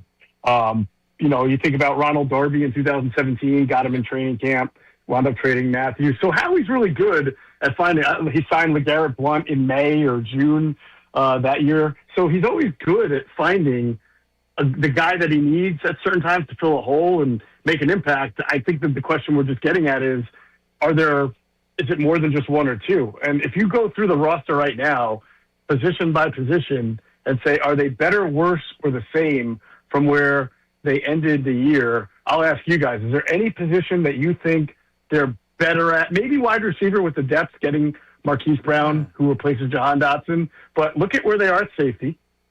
You can't say that they're better now than when they ended. Look at where they are on the offensive line with depth. Look at where they are at edge. Okay? In every other, and look, even at linebacker, I like Jahad Campbell. There's nothing wrong with letting Nakobe Dean walk and playing your first-round pick. But there's no question that when Dean came back from an injury last year and pushed Jahad to the bench, that the defense really took a step up because he was such a smart player, such a glue player, a leader. And by the way, he was a good football player too, downhill, blitzing, doing all those things. I think Jahad's coverage might be a little better, but I'm not sure he's ready to play at the level that Nakobe played at last year. But you got to let a young guy mature. I'm not knocking them. I'm just saying, look at the roster and tell me right now, is it better, worse, or the same as when they ended the 2025 season? I don't think you can say better. No. We're forgetting about the tight end position. They got Johnny Munt now, the best third-string tight end in all of football. Yep. But there's one position that's gotten better, right, Jeff? No, I love that you mentioned this, and I think Nick Sirianni sort of, he has a history of doing this, right, where he says something that he thinks makes sense, and then it becomes like a self-own. But at the owners' meetings, he basically said, hey, we address this tight end position. The last thing you want is to be a one-trick pony at tight end. Well, guess what? Grant Calcaterra is a one-trick pony. Johnny Munt is a blocking tight end. He's a one-trick pony. And then so basically your only tight end who's not a one-trick pony is Dallas Goedert, and his blocking fell off a little last year. Maybe he was dealing with something. I don't know. But right now, if you want to come out in 12 personnel on 3rd and 4 and tell the defense, it's 3rd and 4. We could run or we could pass, but we want to be in 12 personnel to leave that guesswork. Well, who are you putting out as your second tight end? Because if you're going to run the ball, well, if you want to look like run but pass, you don't want Johnny Munn out there. He's not going to beat anybody one-on-one. Right. But if you put Calcaterra out there, then you're not. They'll dare you to run the ball on 3rd and 4 with Calcaterra out there, and they'll stay in nickel. You're trying to get them to be like in base and maybe get a nice matchup, but it's not going to happen. They're going to come out in nickel. They miss one. And again, you can get one in the draft. That's why I'm not criticizing them. But there's no way you look at Eagles tight ends right now and say that they are anything other than a one-trick pony at that position. Yeah, I mean, your overall point of there's a lot of time left, sure, but you're right. This roster isn't what it was then last season, and Howie's great at filling in the holes and everything else. But the facts are the facts. So it should be very interesting to see what Howie's able to get done in this third wave of free agency in the draft. Jeff, so you said your fantasy baseball team's going well. That means you have no Phillies on your team, I guess? I do have Bohm. Oh. That's it. Oh, I have Sanchez. Oh, all right. You have the good Philly. So, yeah. But I've got a bunch of first, third guys. So as soon as Bohm doesn't start hitting, I got other people I can put in there. I'm good with that. All right. Jeff, you guys want to talk? Didn't Ray tell you you know this? I'm a Husky. I'm a UConn. I was about to ask. Fan. Been one since I was wondering if this was coming. Yeah, I was going to ask, are we going to be able to get you next Tuesday? Or are you going to be busy celebrating a national championship? I really hope I'm busy. I hope both. I hope I'm busy celebrating one. I hope you guys ask me about it on that Tuesday. I'm just fired up. I still can't believe that we Leitnered Duke. I mean, that is the greatest thing that we could have done, right? We Leitnered them, and it was fantastic. Yep. I'm going to headbutt you if UConn wins. I'm going to pull Dan Hurley. Get right in your head and do it. All right, well, listen. Hey, the cool thing is, real quick, I'm not like these Yankees fans who, they grew up, they may have seen one World Series, and then they act like their 27 rings are all proprietary to them, even though they didn't see. I started following UConn growing up there before they ever won their first one in the 90s when Jim Calhoun was just starting out. So seeing every single one of their championships, I'm proud of it. Been a pretty crazy run over the course of 3 head coaches to have the success they have. And he's a maniac, but he's one of the best for sure. It's fun. He's good for the sport. All right, man. Thanks, Moshe. Appreciate it, buddy. All right, guys. Have a good one. There he is, Jeff Mosher. Philly voice. Inside the Birds. Jeff Mosher was wandering around for that opening weekend down there in Philly for the UConn games, and obviously got a chance to see UConn then drop the we on us there. He's big on the Husky college, you're allowed to say we, I would believe. Yeah. If you want to do it in pros, then he grew up. I mean, for Temple, if Temple was in the tournament, I would say we. Right. For sure. Yeah. That's I'm not knocking him on that one, but you see the passion. That was the first thing he texted me about today when I texted him this morning. Like, hey, still good for 1 o'clock today? So, yeah. How about those Huskies? How about those Huskies? Bigger UConn fan, Ricky or Moshe? I think they both go about it in different ways. Ricky's a big-time UConn fan. Yeah. Ricky, I wouldn't question the passion of that. I think the passion's certainly there. But it's they both wear it on their sleeve pretty well. It's like watching Ricky on postgame. Right. It's Ricky with UConn. It's like watching Ricky on postgame after a loss. That would be really good. Like that, maybe for us as a station, if they do go to the national title game, we just lock Ricky into a postgame for no matter what happens in that game. No, a viewing party. Oh, just put the camera on him. Ricky. Yeah, Ricky doesn't have a camera on him enough. Yeah, exactly. Yeah, just put a GoPro on somebody's head. Just have him stare at Ricky the whole time. That'd be something. All right. We did say, can you clean up the text board here? We do have a Phillies memo as well. Can we hit the Phillies memo? It's a great way to check in. We have people to call. We have people to text the Davis Honda text line. But you can also send a voice message to us like this. Angry Al. Johnny Marks. What's up, Ray? Stop crying. It's only the fourth game. Got 162 games to play. I told you they're going to win 98. And the Sixers, they might not even make the playoffs. He's not going to make those 9 games. And they're not trading A.J. Brown. So everybody just calm down. Thank you, Angry Al. Yeah. A.J. Brown's getting traded. The Sixers are making the play, and they're not making the playoffs anymore. Yeah. It's going to be tough for them to make the playoffs. What was the first thing he said? And Phillies are fine. It's been 4 games. Okay. I'm good with, by the way, that opinion is perfectly fine, and it's probably the correct opinion, but it's not something you need to have today. Yeah. You're allowed to be pissed. The Phillies suck right now. Ray went to 4 games. Are you kidding me? You're an idiot for going to these 4 games. I got 2 of them for free. I'm still living. I applaud you. Oh, no, I'm saying, the fact that money's been spent on them. You're still spending money on drinks and food and going over to stateside afterwards. Too. Really? Yeah. I didn't have a beer at the game last night at all. You didn't drink? All signs are pointing to our conspiracy. Bobby texted me last night. No, stop it. You guys got to stop with this. Yeah, She's already telling you to slow down the drinking?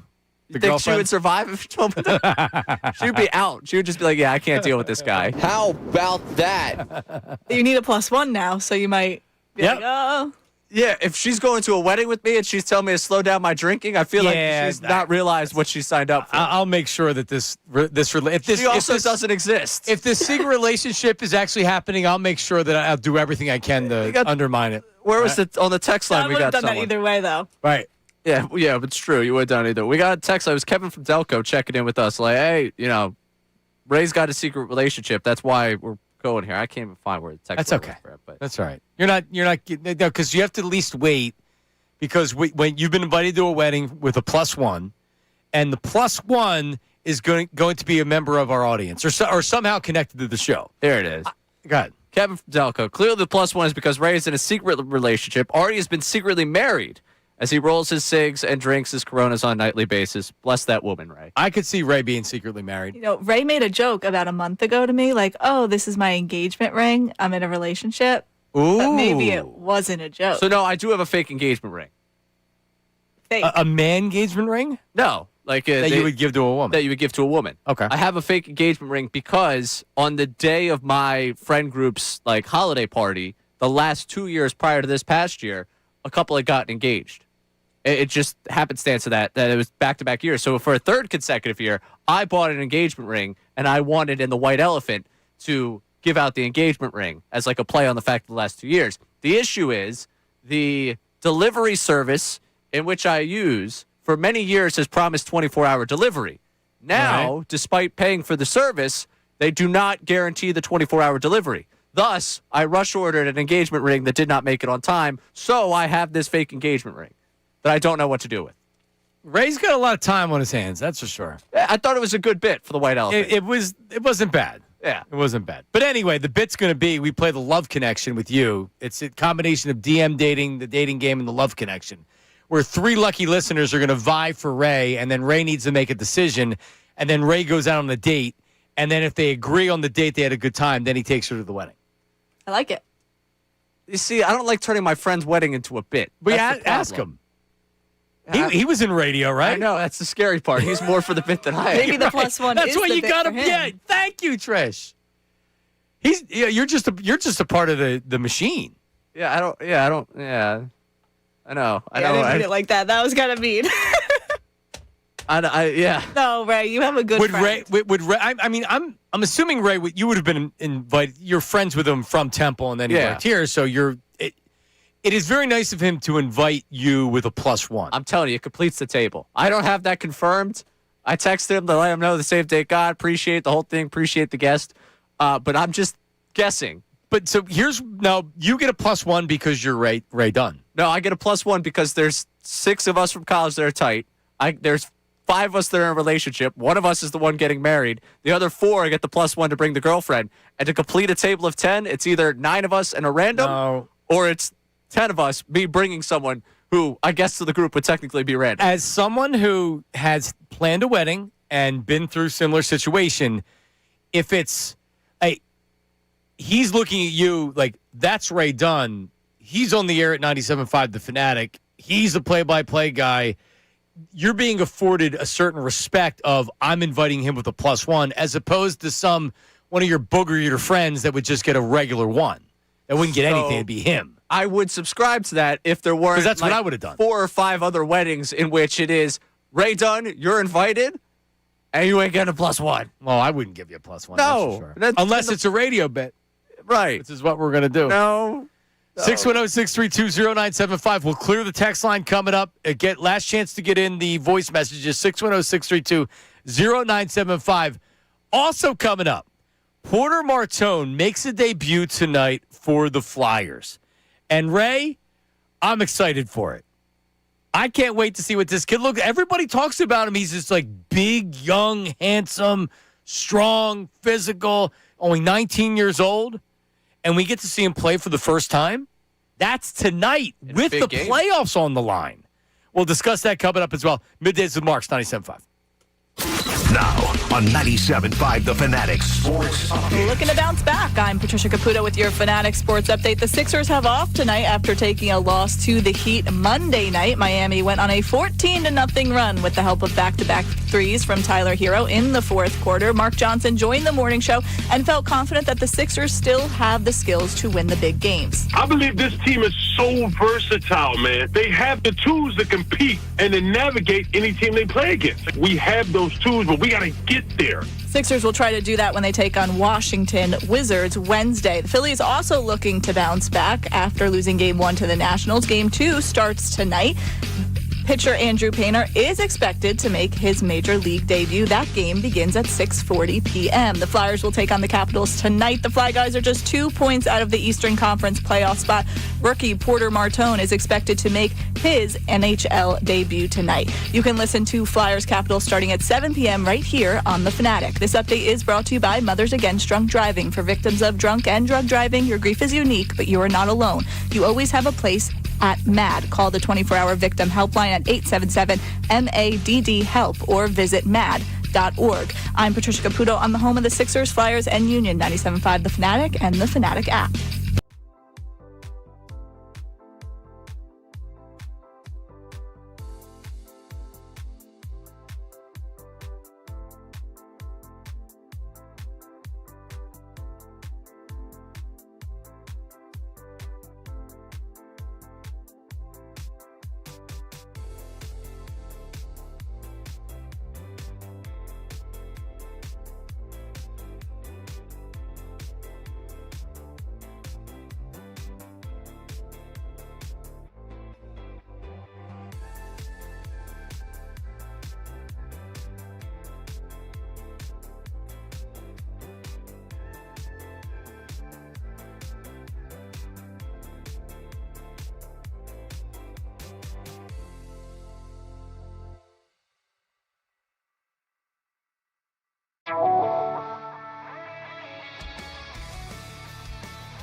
So we predicted Phillies win, Sixers win last night. Both wrong. Tonight, I'm laying on the line, Ray. Phillies are winning this game. Remember Jim Fossil said, well, you probably don't remember. He said, this team's going to the playoffs, and he pounded his fist at the press conference. This team's winning tonight. The Phillies are not losing tonight to the Nationals. Okay? As Herb would say. Yeah. Yeah, they're winning. Yeah. All right, give us some text line reaction to everything we've been talking about. We've really hit it all today. Sixers, a lot of Phillies conversation. I still do believe it's okay. And I'm just telling you, they lose tonight, look out. I may not be okay tomorrow. Yeah, are you sure you won't be? Okay. I will not. All right, we'll see. May not be. We got Kelly in Spring City, importer-exporter, which is the first time I've ever heard the importer-exporter job outside of Seinfeld. Right, Costanza importer-exporter, which was a fake job. But, all right, sure, Kelly, whatever you got. Spring City, I love someone repping Now is Spring that City. code from a drug dealer? It's a good, you know what? I'm not going to go any further. Kelly, we won't give out your phone number. We won't cause any problems. I think it's a Seinfeld reference, just saying. Yeah, I would assume it is as well. Okay. Phillies are cooked. Not just this year, but for a decade. Harper, Turner, Schwarber, and JT contracts will be absolutely painful to see come to an end. Wasting a great staff on guys who don't have an approach. Let's load up the farm system now to help us get through the end of those contracts in the future. That would be really disappointing because I love the Phillies. And whether they're good or not, I still watch every game. Can I say something in a safe space here? Yeah. As we all come together here and realize we have a safe space. Overreaction Tuesday. Yep. They're not just a little piece of you watching the last 4 days that was like, ooh, you remember when they had really good pitching, but the bats had just gotten old? Yep. And they had just kind of gone by the wayside? Yep. I'm not saying we're in 2012. Please, Dutsy, I'm begging you, don't cut this one and say Ray thinks we're headed to the 2012 territory. But in the depression of sitting there when it's 11-2 and Alvarado can't throw a strike, and I'm sitting there like, wow, this has been an annoying couple days of baseball. There was just a little bit of like, man, if I was on the air back after 2011, would I have walked down that path this early? No, I wouldn't have. How old were those guys in 2012? There's a pretty considerably, it's not as far off as you think age-wise from what this group is. Because you're right, early Phillies carried by their offense. Think about their starting rotation. Yeah, it was still filthy. Jamie Moore had, I think, had the most wins on the World Series team. Cole Hamels was good, but he wasn't piling up wins. Brett Myers was their opening day starter, and he ended up being the closer because he struggled as a starter. They had Kyle Loesch in there in 2007, but their offense was ridiculous, and that's what carried them. By the time you got to the back end of that run, you're right, you had great starting pitching. Remember Ruben when he signed Papelbon? His whole reasoning was, I have great starting pitching. Our offense isn't as good, but this is how we win. Great starting pitching and the best closer in the game. Unfortunately, the lineup just went to hell real quick. And so just to do the comparison for you here, just while we're having this, again, conversation in a safe space. That 2012 Phillies team, you had Polanco at third base, who was 36. You had Juan Pierre, 34, out in left field. Carlos was 33. Chase was 33. Jimmy was 33. Howard was 32. Like, you look at 2026, Realmuto's 35, Harper's 33, Turner's 33, Adolis Garcia's 33, Schwarber's 33. Like, I'm not trying to tell you where, we have to do the, This is bad. This is very, very bad. We're not at a panic. It's just a thought that crosses the mind as you start to get depressed about your baseball team. Be quiet. We have a good club. We have a good club. We have a good club. We have a good club. That's really interesting about the age. So and it with all of them, it kind of happened at once. Yeah, it was. I think it was after 2023. It was when I was working with Andrew. Once like the days after ended, I kind of had that thought process like, remember when we all said like the window's open for this team? Windows close a lot faster than you anticipate. Sometimes the window closes on your finger and you don't even realize it. And again, there's going to be people out there, we've been telling you the window's closed. You just haven't been listening to us. I'm not telling you the window's closed. It's just looking at the ages of them back then. I saw them aging to this point. And again, it's early. It's early. 4 games in. So Halladay also, that was the first bad season of Halladay. And then he was totally cooked after that. Right. But that's when he struggled. You still had Lee, he started 30 games. He had a good season. Cole Hamels had a good season, 17-6. The Vanimal made 23 starts that year, and he was pretty good. But you look at everybody else, you look at the everyday players, and it's like that's really when it started. That's when they started to go downhill. Yeah, it's position players that start to move towards their mid-30s, out of their early 30s into their mid-30s. It's the guy that's at the top of the rotation that maybe, like Zach Wheeler, I believe he comes back and he's Zach Wheeler. But I would like to see him come back and be Zach Wheeler. But, like, all right, you got a lefty at the top of your rotation that's one of the best pitchers in baseball. Yep. You got another lefty you're excited about. That's a few, Ryan Howard batted .219 that year.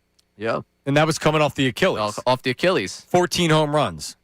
And 71 games. Yeah, not a lot of games. Chase batted .256. Jimmy batted .250.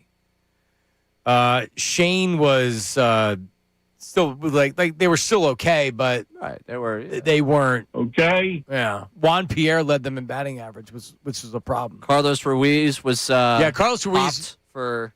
So did he get popped the year after? He batted .325. Yeah, the year after he got popped. I remember he hit a home run to right center that looked like so he went the other way too. It wasn't even just he pulled it. And it wasn't just it just made it out. It was entering Ashburn Alley or was entering deep in the seats.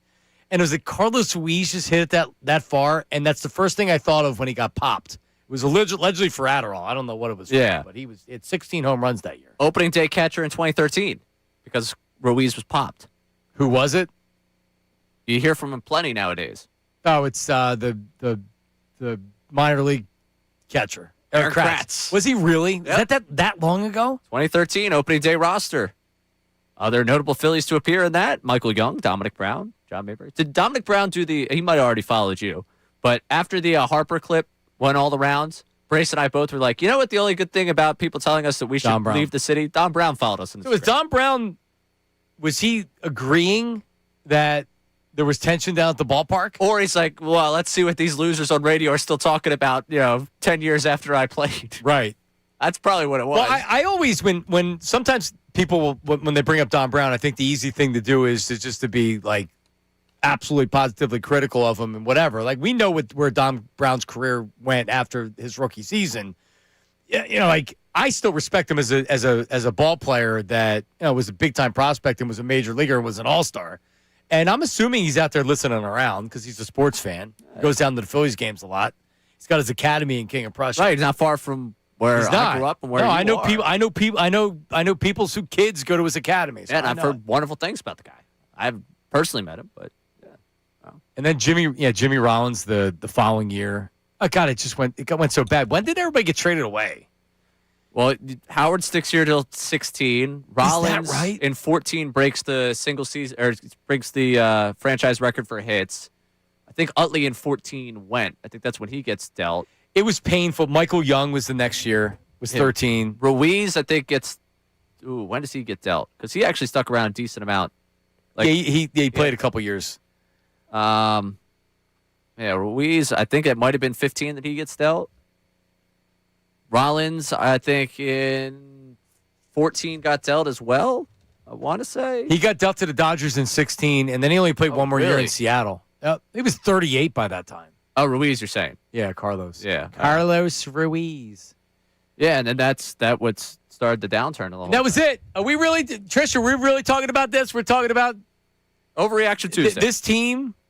We are the same way we talked about. We need a win tonight. Yeah. Yeah. Ray, I need a win tonight. It's as simple as that. We need it. You can tell I need it badly. You do. My psyche's been severely hampered by this. Agreed. Coming up, we'll clear the text line, the YouTube chat recap, all that and more coming up next. Middays and Marks, 97.5 The Fanatic. You never stop thinking of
Middays with Mark. Sean Brace on assignment in Florida with his family.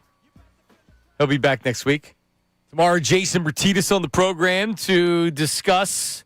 It's a good day to have, Jay. Great day. With Porter Martone making his debut for the organization tonight, Ray. I know you're very excited. I'm excited. Going to have the game up in front of us while we're sitting there at the Phillies game tonight. So looking forward to that.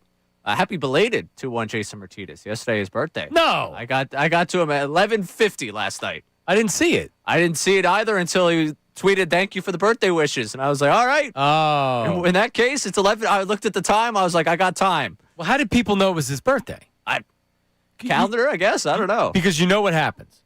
Trish, you know what happens. Someone will put it out there so it's known that it's their birthday. Or at the very least, they'll start putting out things like putting out a story from somebody putting your story out saying that it's your birthday, like happy birthday.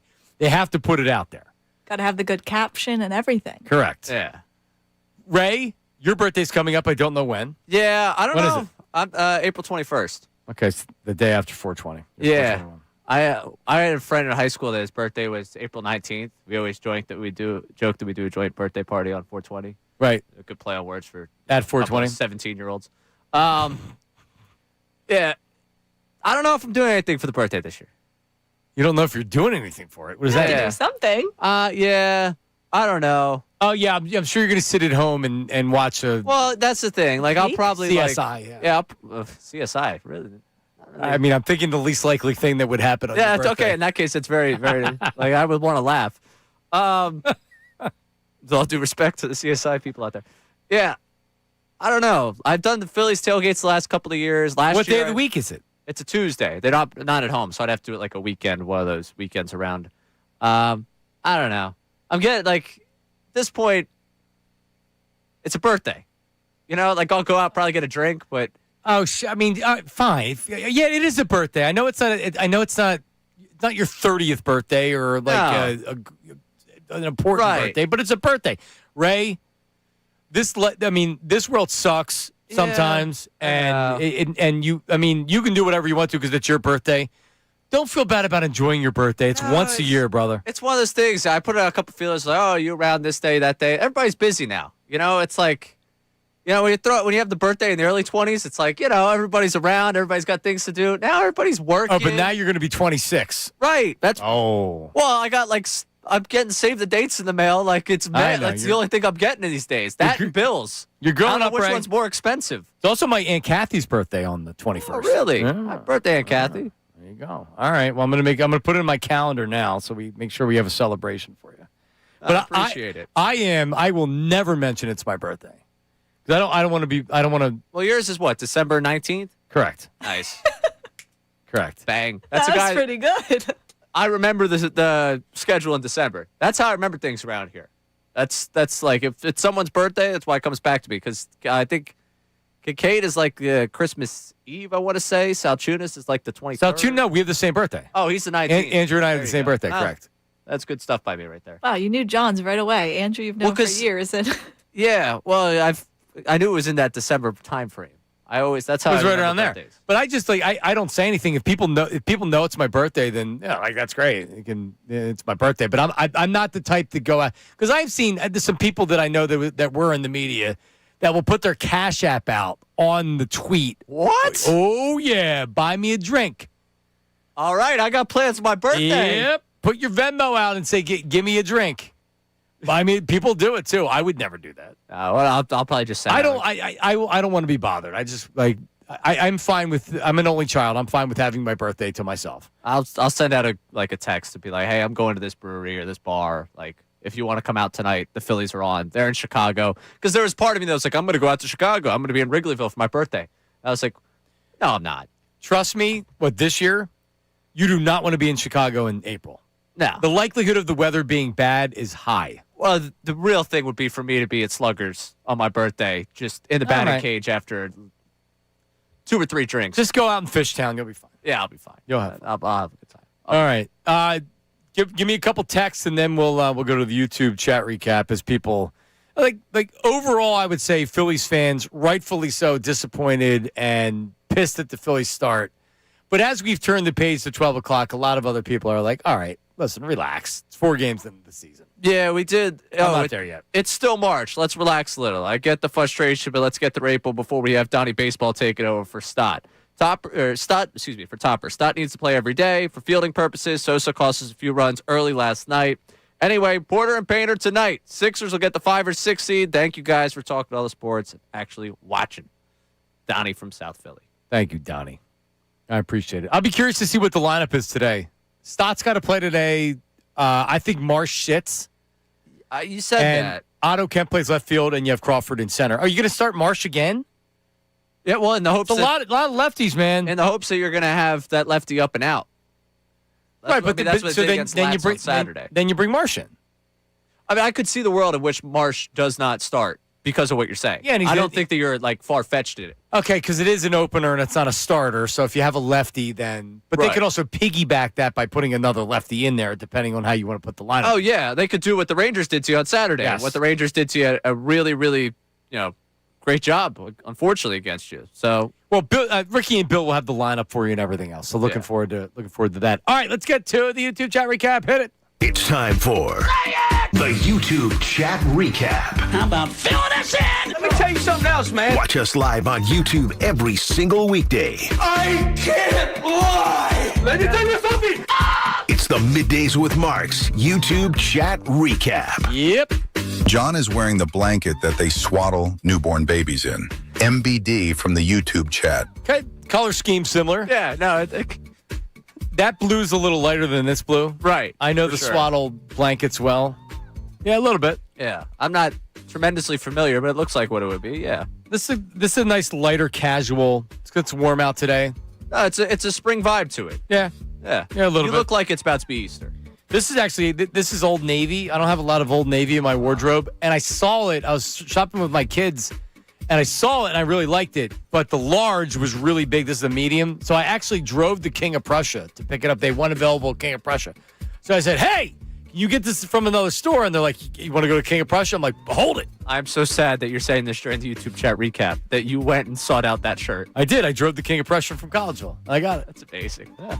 All right, what's next? When John gets mad, he turns coral, just like the color of his mock neck shirt. Dawood from the YouTube chat. And this T-shirt's also roughly 15 years old. Really? There's a picture, when I started working with Anthony, there's a picture from my honeymoon where Anthony's face was photoshopped on my wife, and I was kissing Anthony, or Anthony was kissing me, and I'm wearing this T-shirt. Google it. Same T-shirt. I had to go Why? deep. So I have a T-shirt collection where I have T-shirts that are very, very rarely worn, but I'm not throwing them out yet. Yeah. That's where this T-shirt came from. Because this is not an easy shirt to match with. And I wanted to wear a shirt underneath it. White doesn't work. You're doing a good job of matching it right now. Right. So, I had to get a red that actually kind of matched it, and this is a faded red. But in the picture that was put up by Crossing Broad, Anthony's face was photoshopped on my wife's face, and I was kissing Anthony, I think. Crossing Broad put that together? Yeah. For And I what was wearing this T-shirt. I was in Aruba. It was from my honeymoon. What was it? Kyle Scott doing that? No, to you? I think it was announced I was working with Anthony. Anthony was coming into the station, and I was John Marks to join Anthony. Yeah, look at it. Organo. We'll go to the next one. You can give your reaction. Go ahead. John bought that outfit in the women's spring collection at Target. If Bayless from the YouTube chat. Old Navy. It's men's. I didn't realize I was going to get the reaction from this. Did you see the picture? It's his face right up next to yours.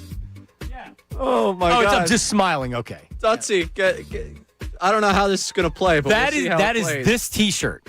Oh my gosh. I've been married for that was 2016. I was working with Anthony. So that's 10 years ago. Yeah, it was Kyle Scott to put together. Yeah. All right, what's next? We have a good club, but not an elite club. Bud in Alabama. Yeah, but you know what? Fine line. The fine line between good and elite. And it flips tonight. It sure does. The season gets turned around tonight with 159 games left. 58. Yeah, 58. That's right. They're We're already 3 losses. Oh, man. All right, what's next? Ray strokes more than Phelps during a 1,500-meter freestyle. Dawood from the YouTube chat. Oh. What is my life? I need to get the laugh track up on my board. now when I watch the game, thank you. All I do is hear Tom laugh, and it's a good laugh too. It really is, and it's best when Kruk just puts them out. Like they're like next, that. Like the first laugh you had, Kruk had a couple of them. That one, the cackle at the end. Kruk talking about being inebriated. Right. You need that. I saw, people who get to that point where the game's getting them upset that, like, they just want their broadcast to be as upset as they are. It's like, this is an entertainment product. They're going to make the most of a 11 run. Yeah, what are they going to do? Right. So, to me, that's what you need when you're down 9. You need Krucker. March, yeah. Well, like last night, it was because back in, I think it was 1989, the play-by-play guy of the Pirates, it was 10-0 or 11-0 in the first inning. And he had said, if we lose this one, I'm going to walk home.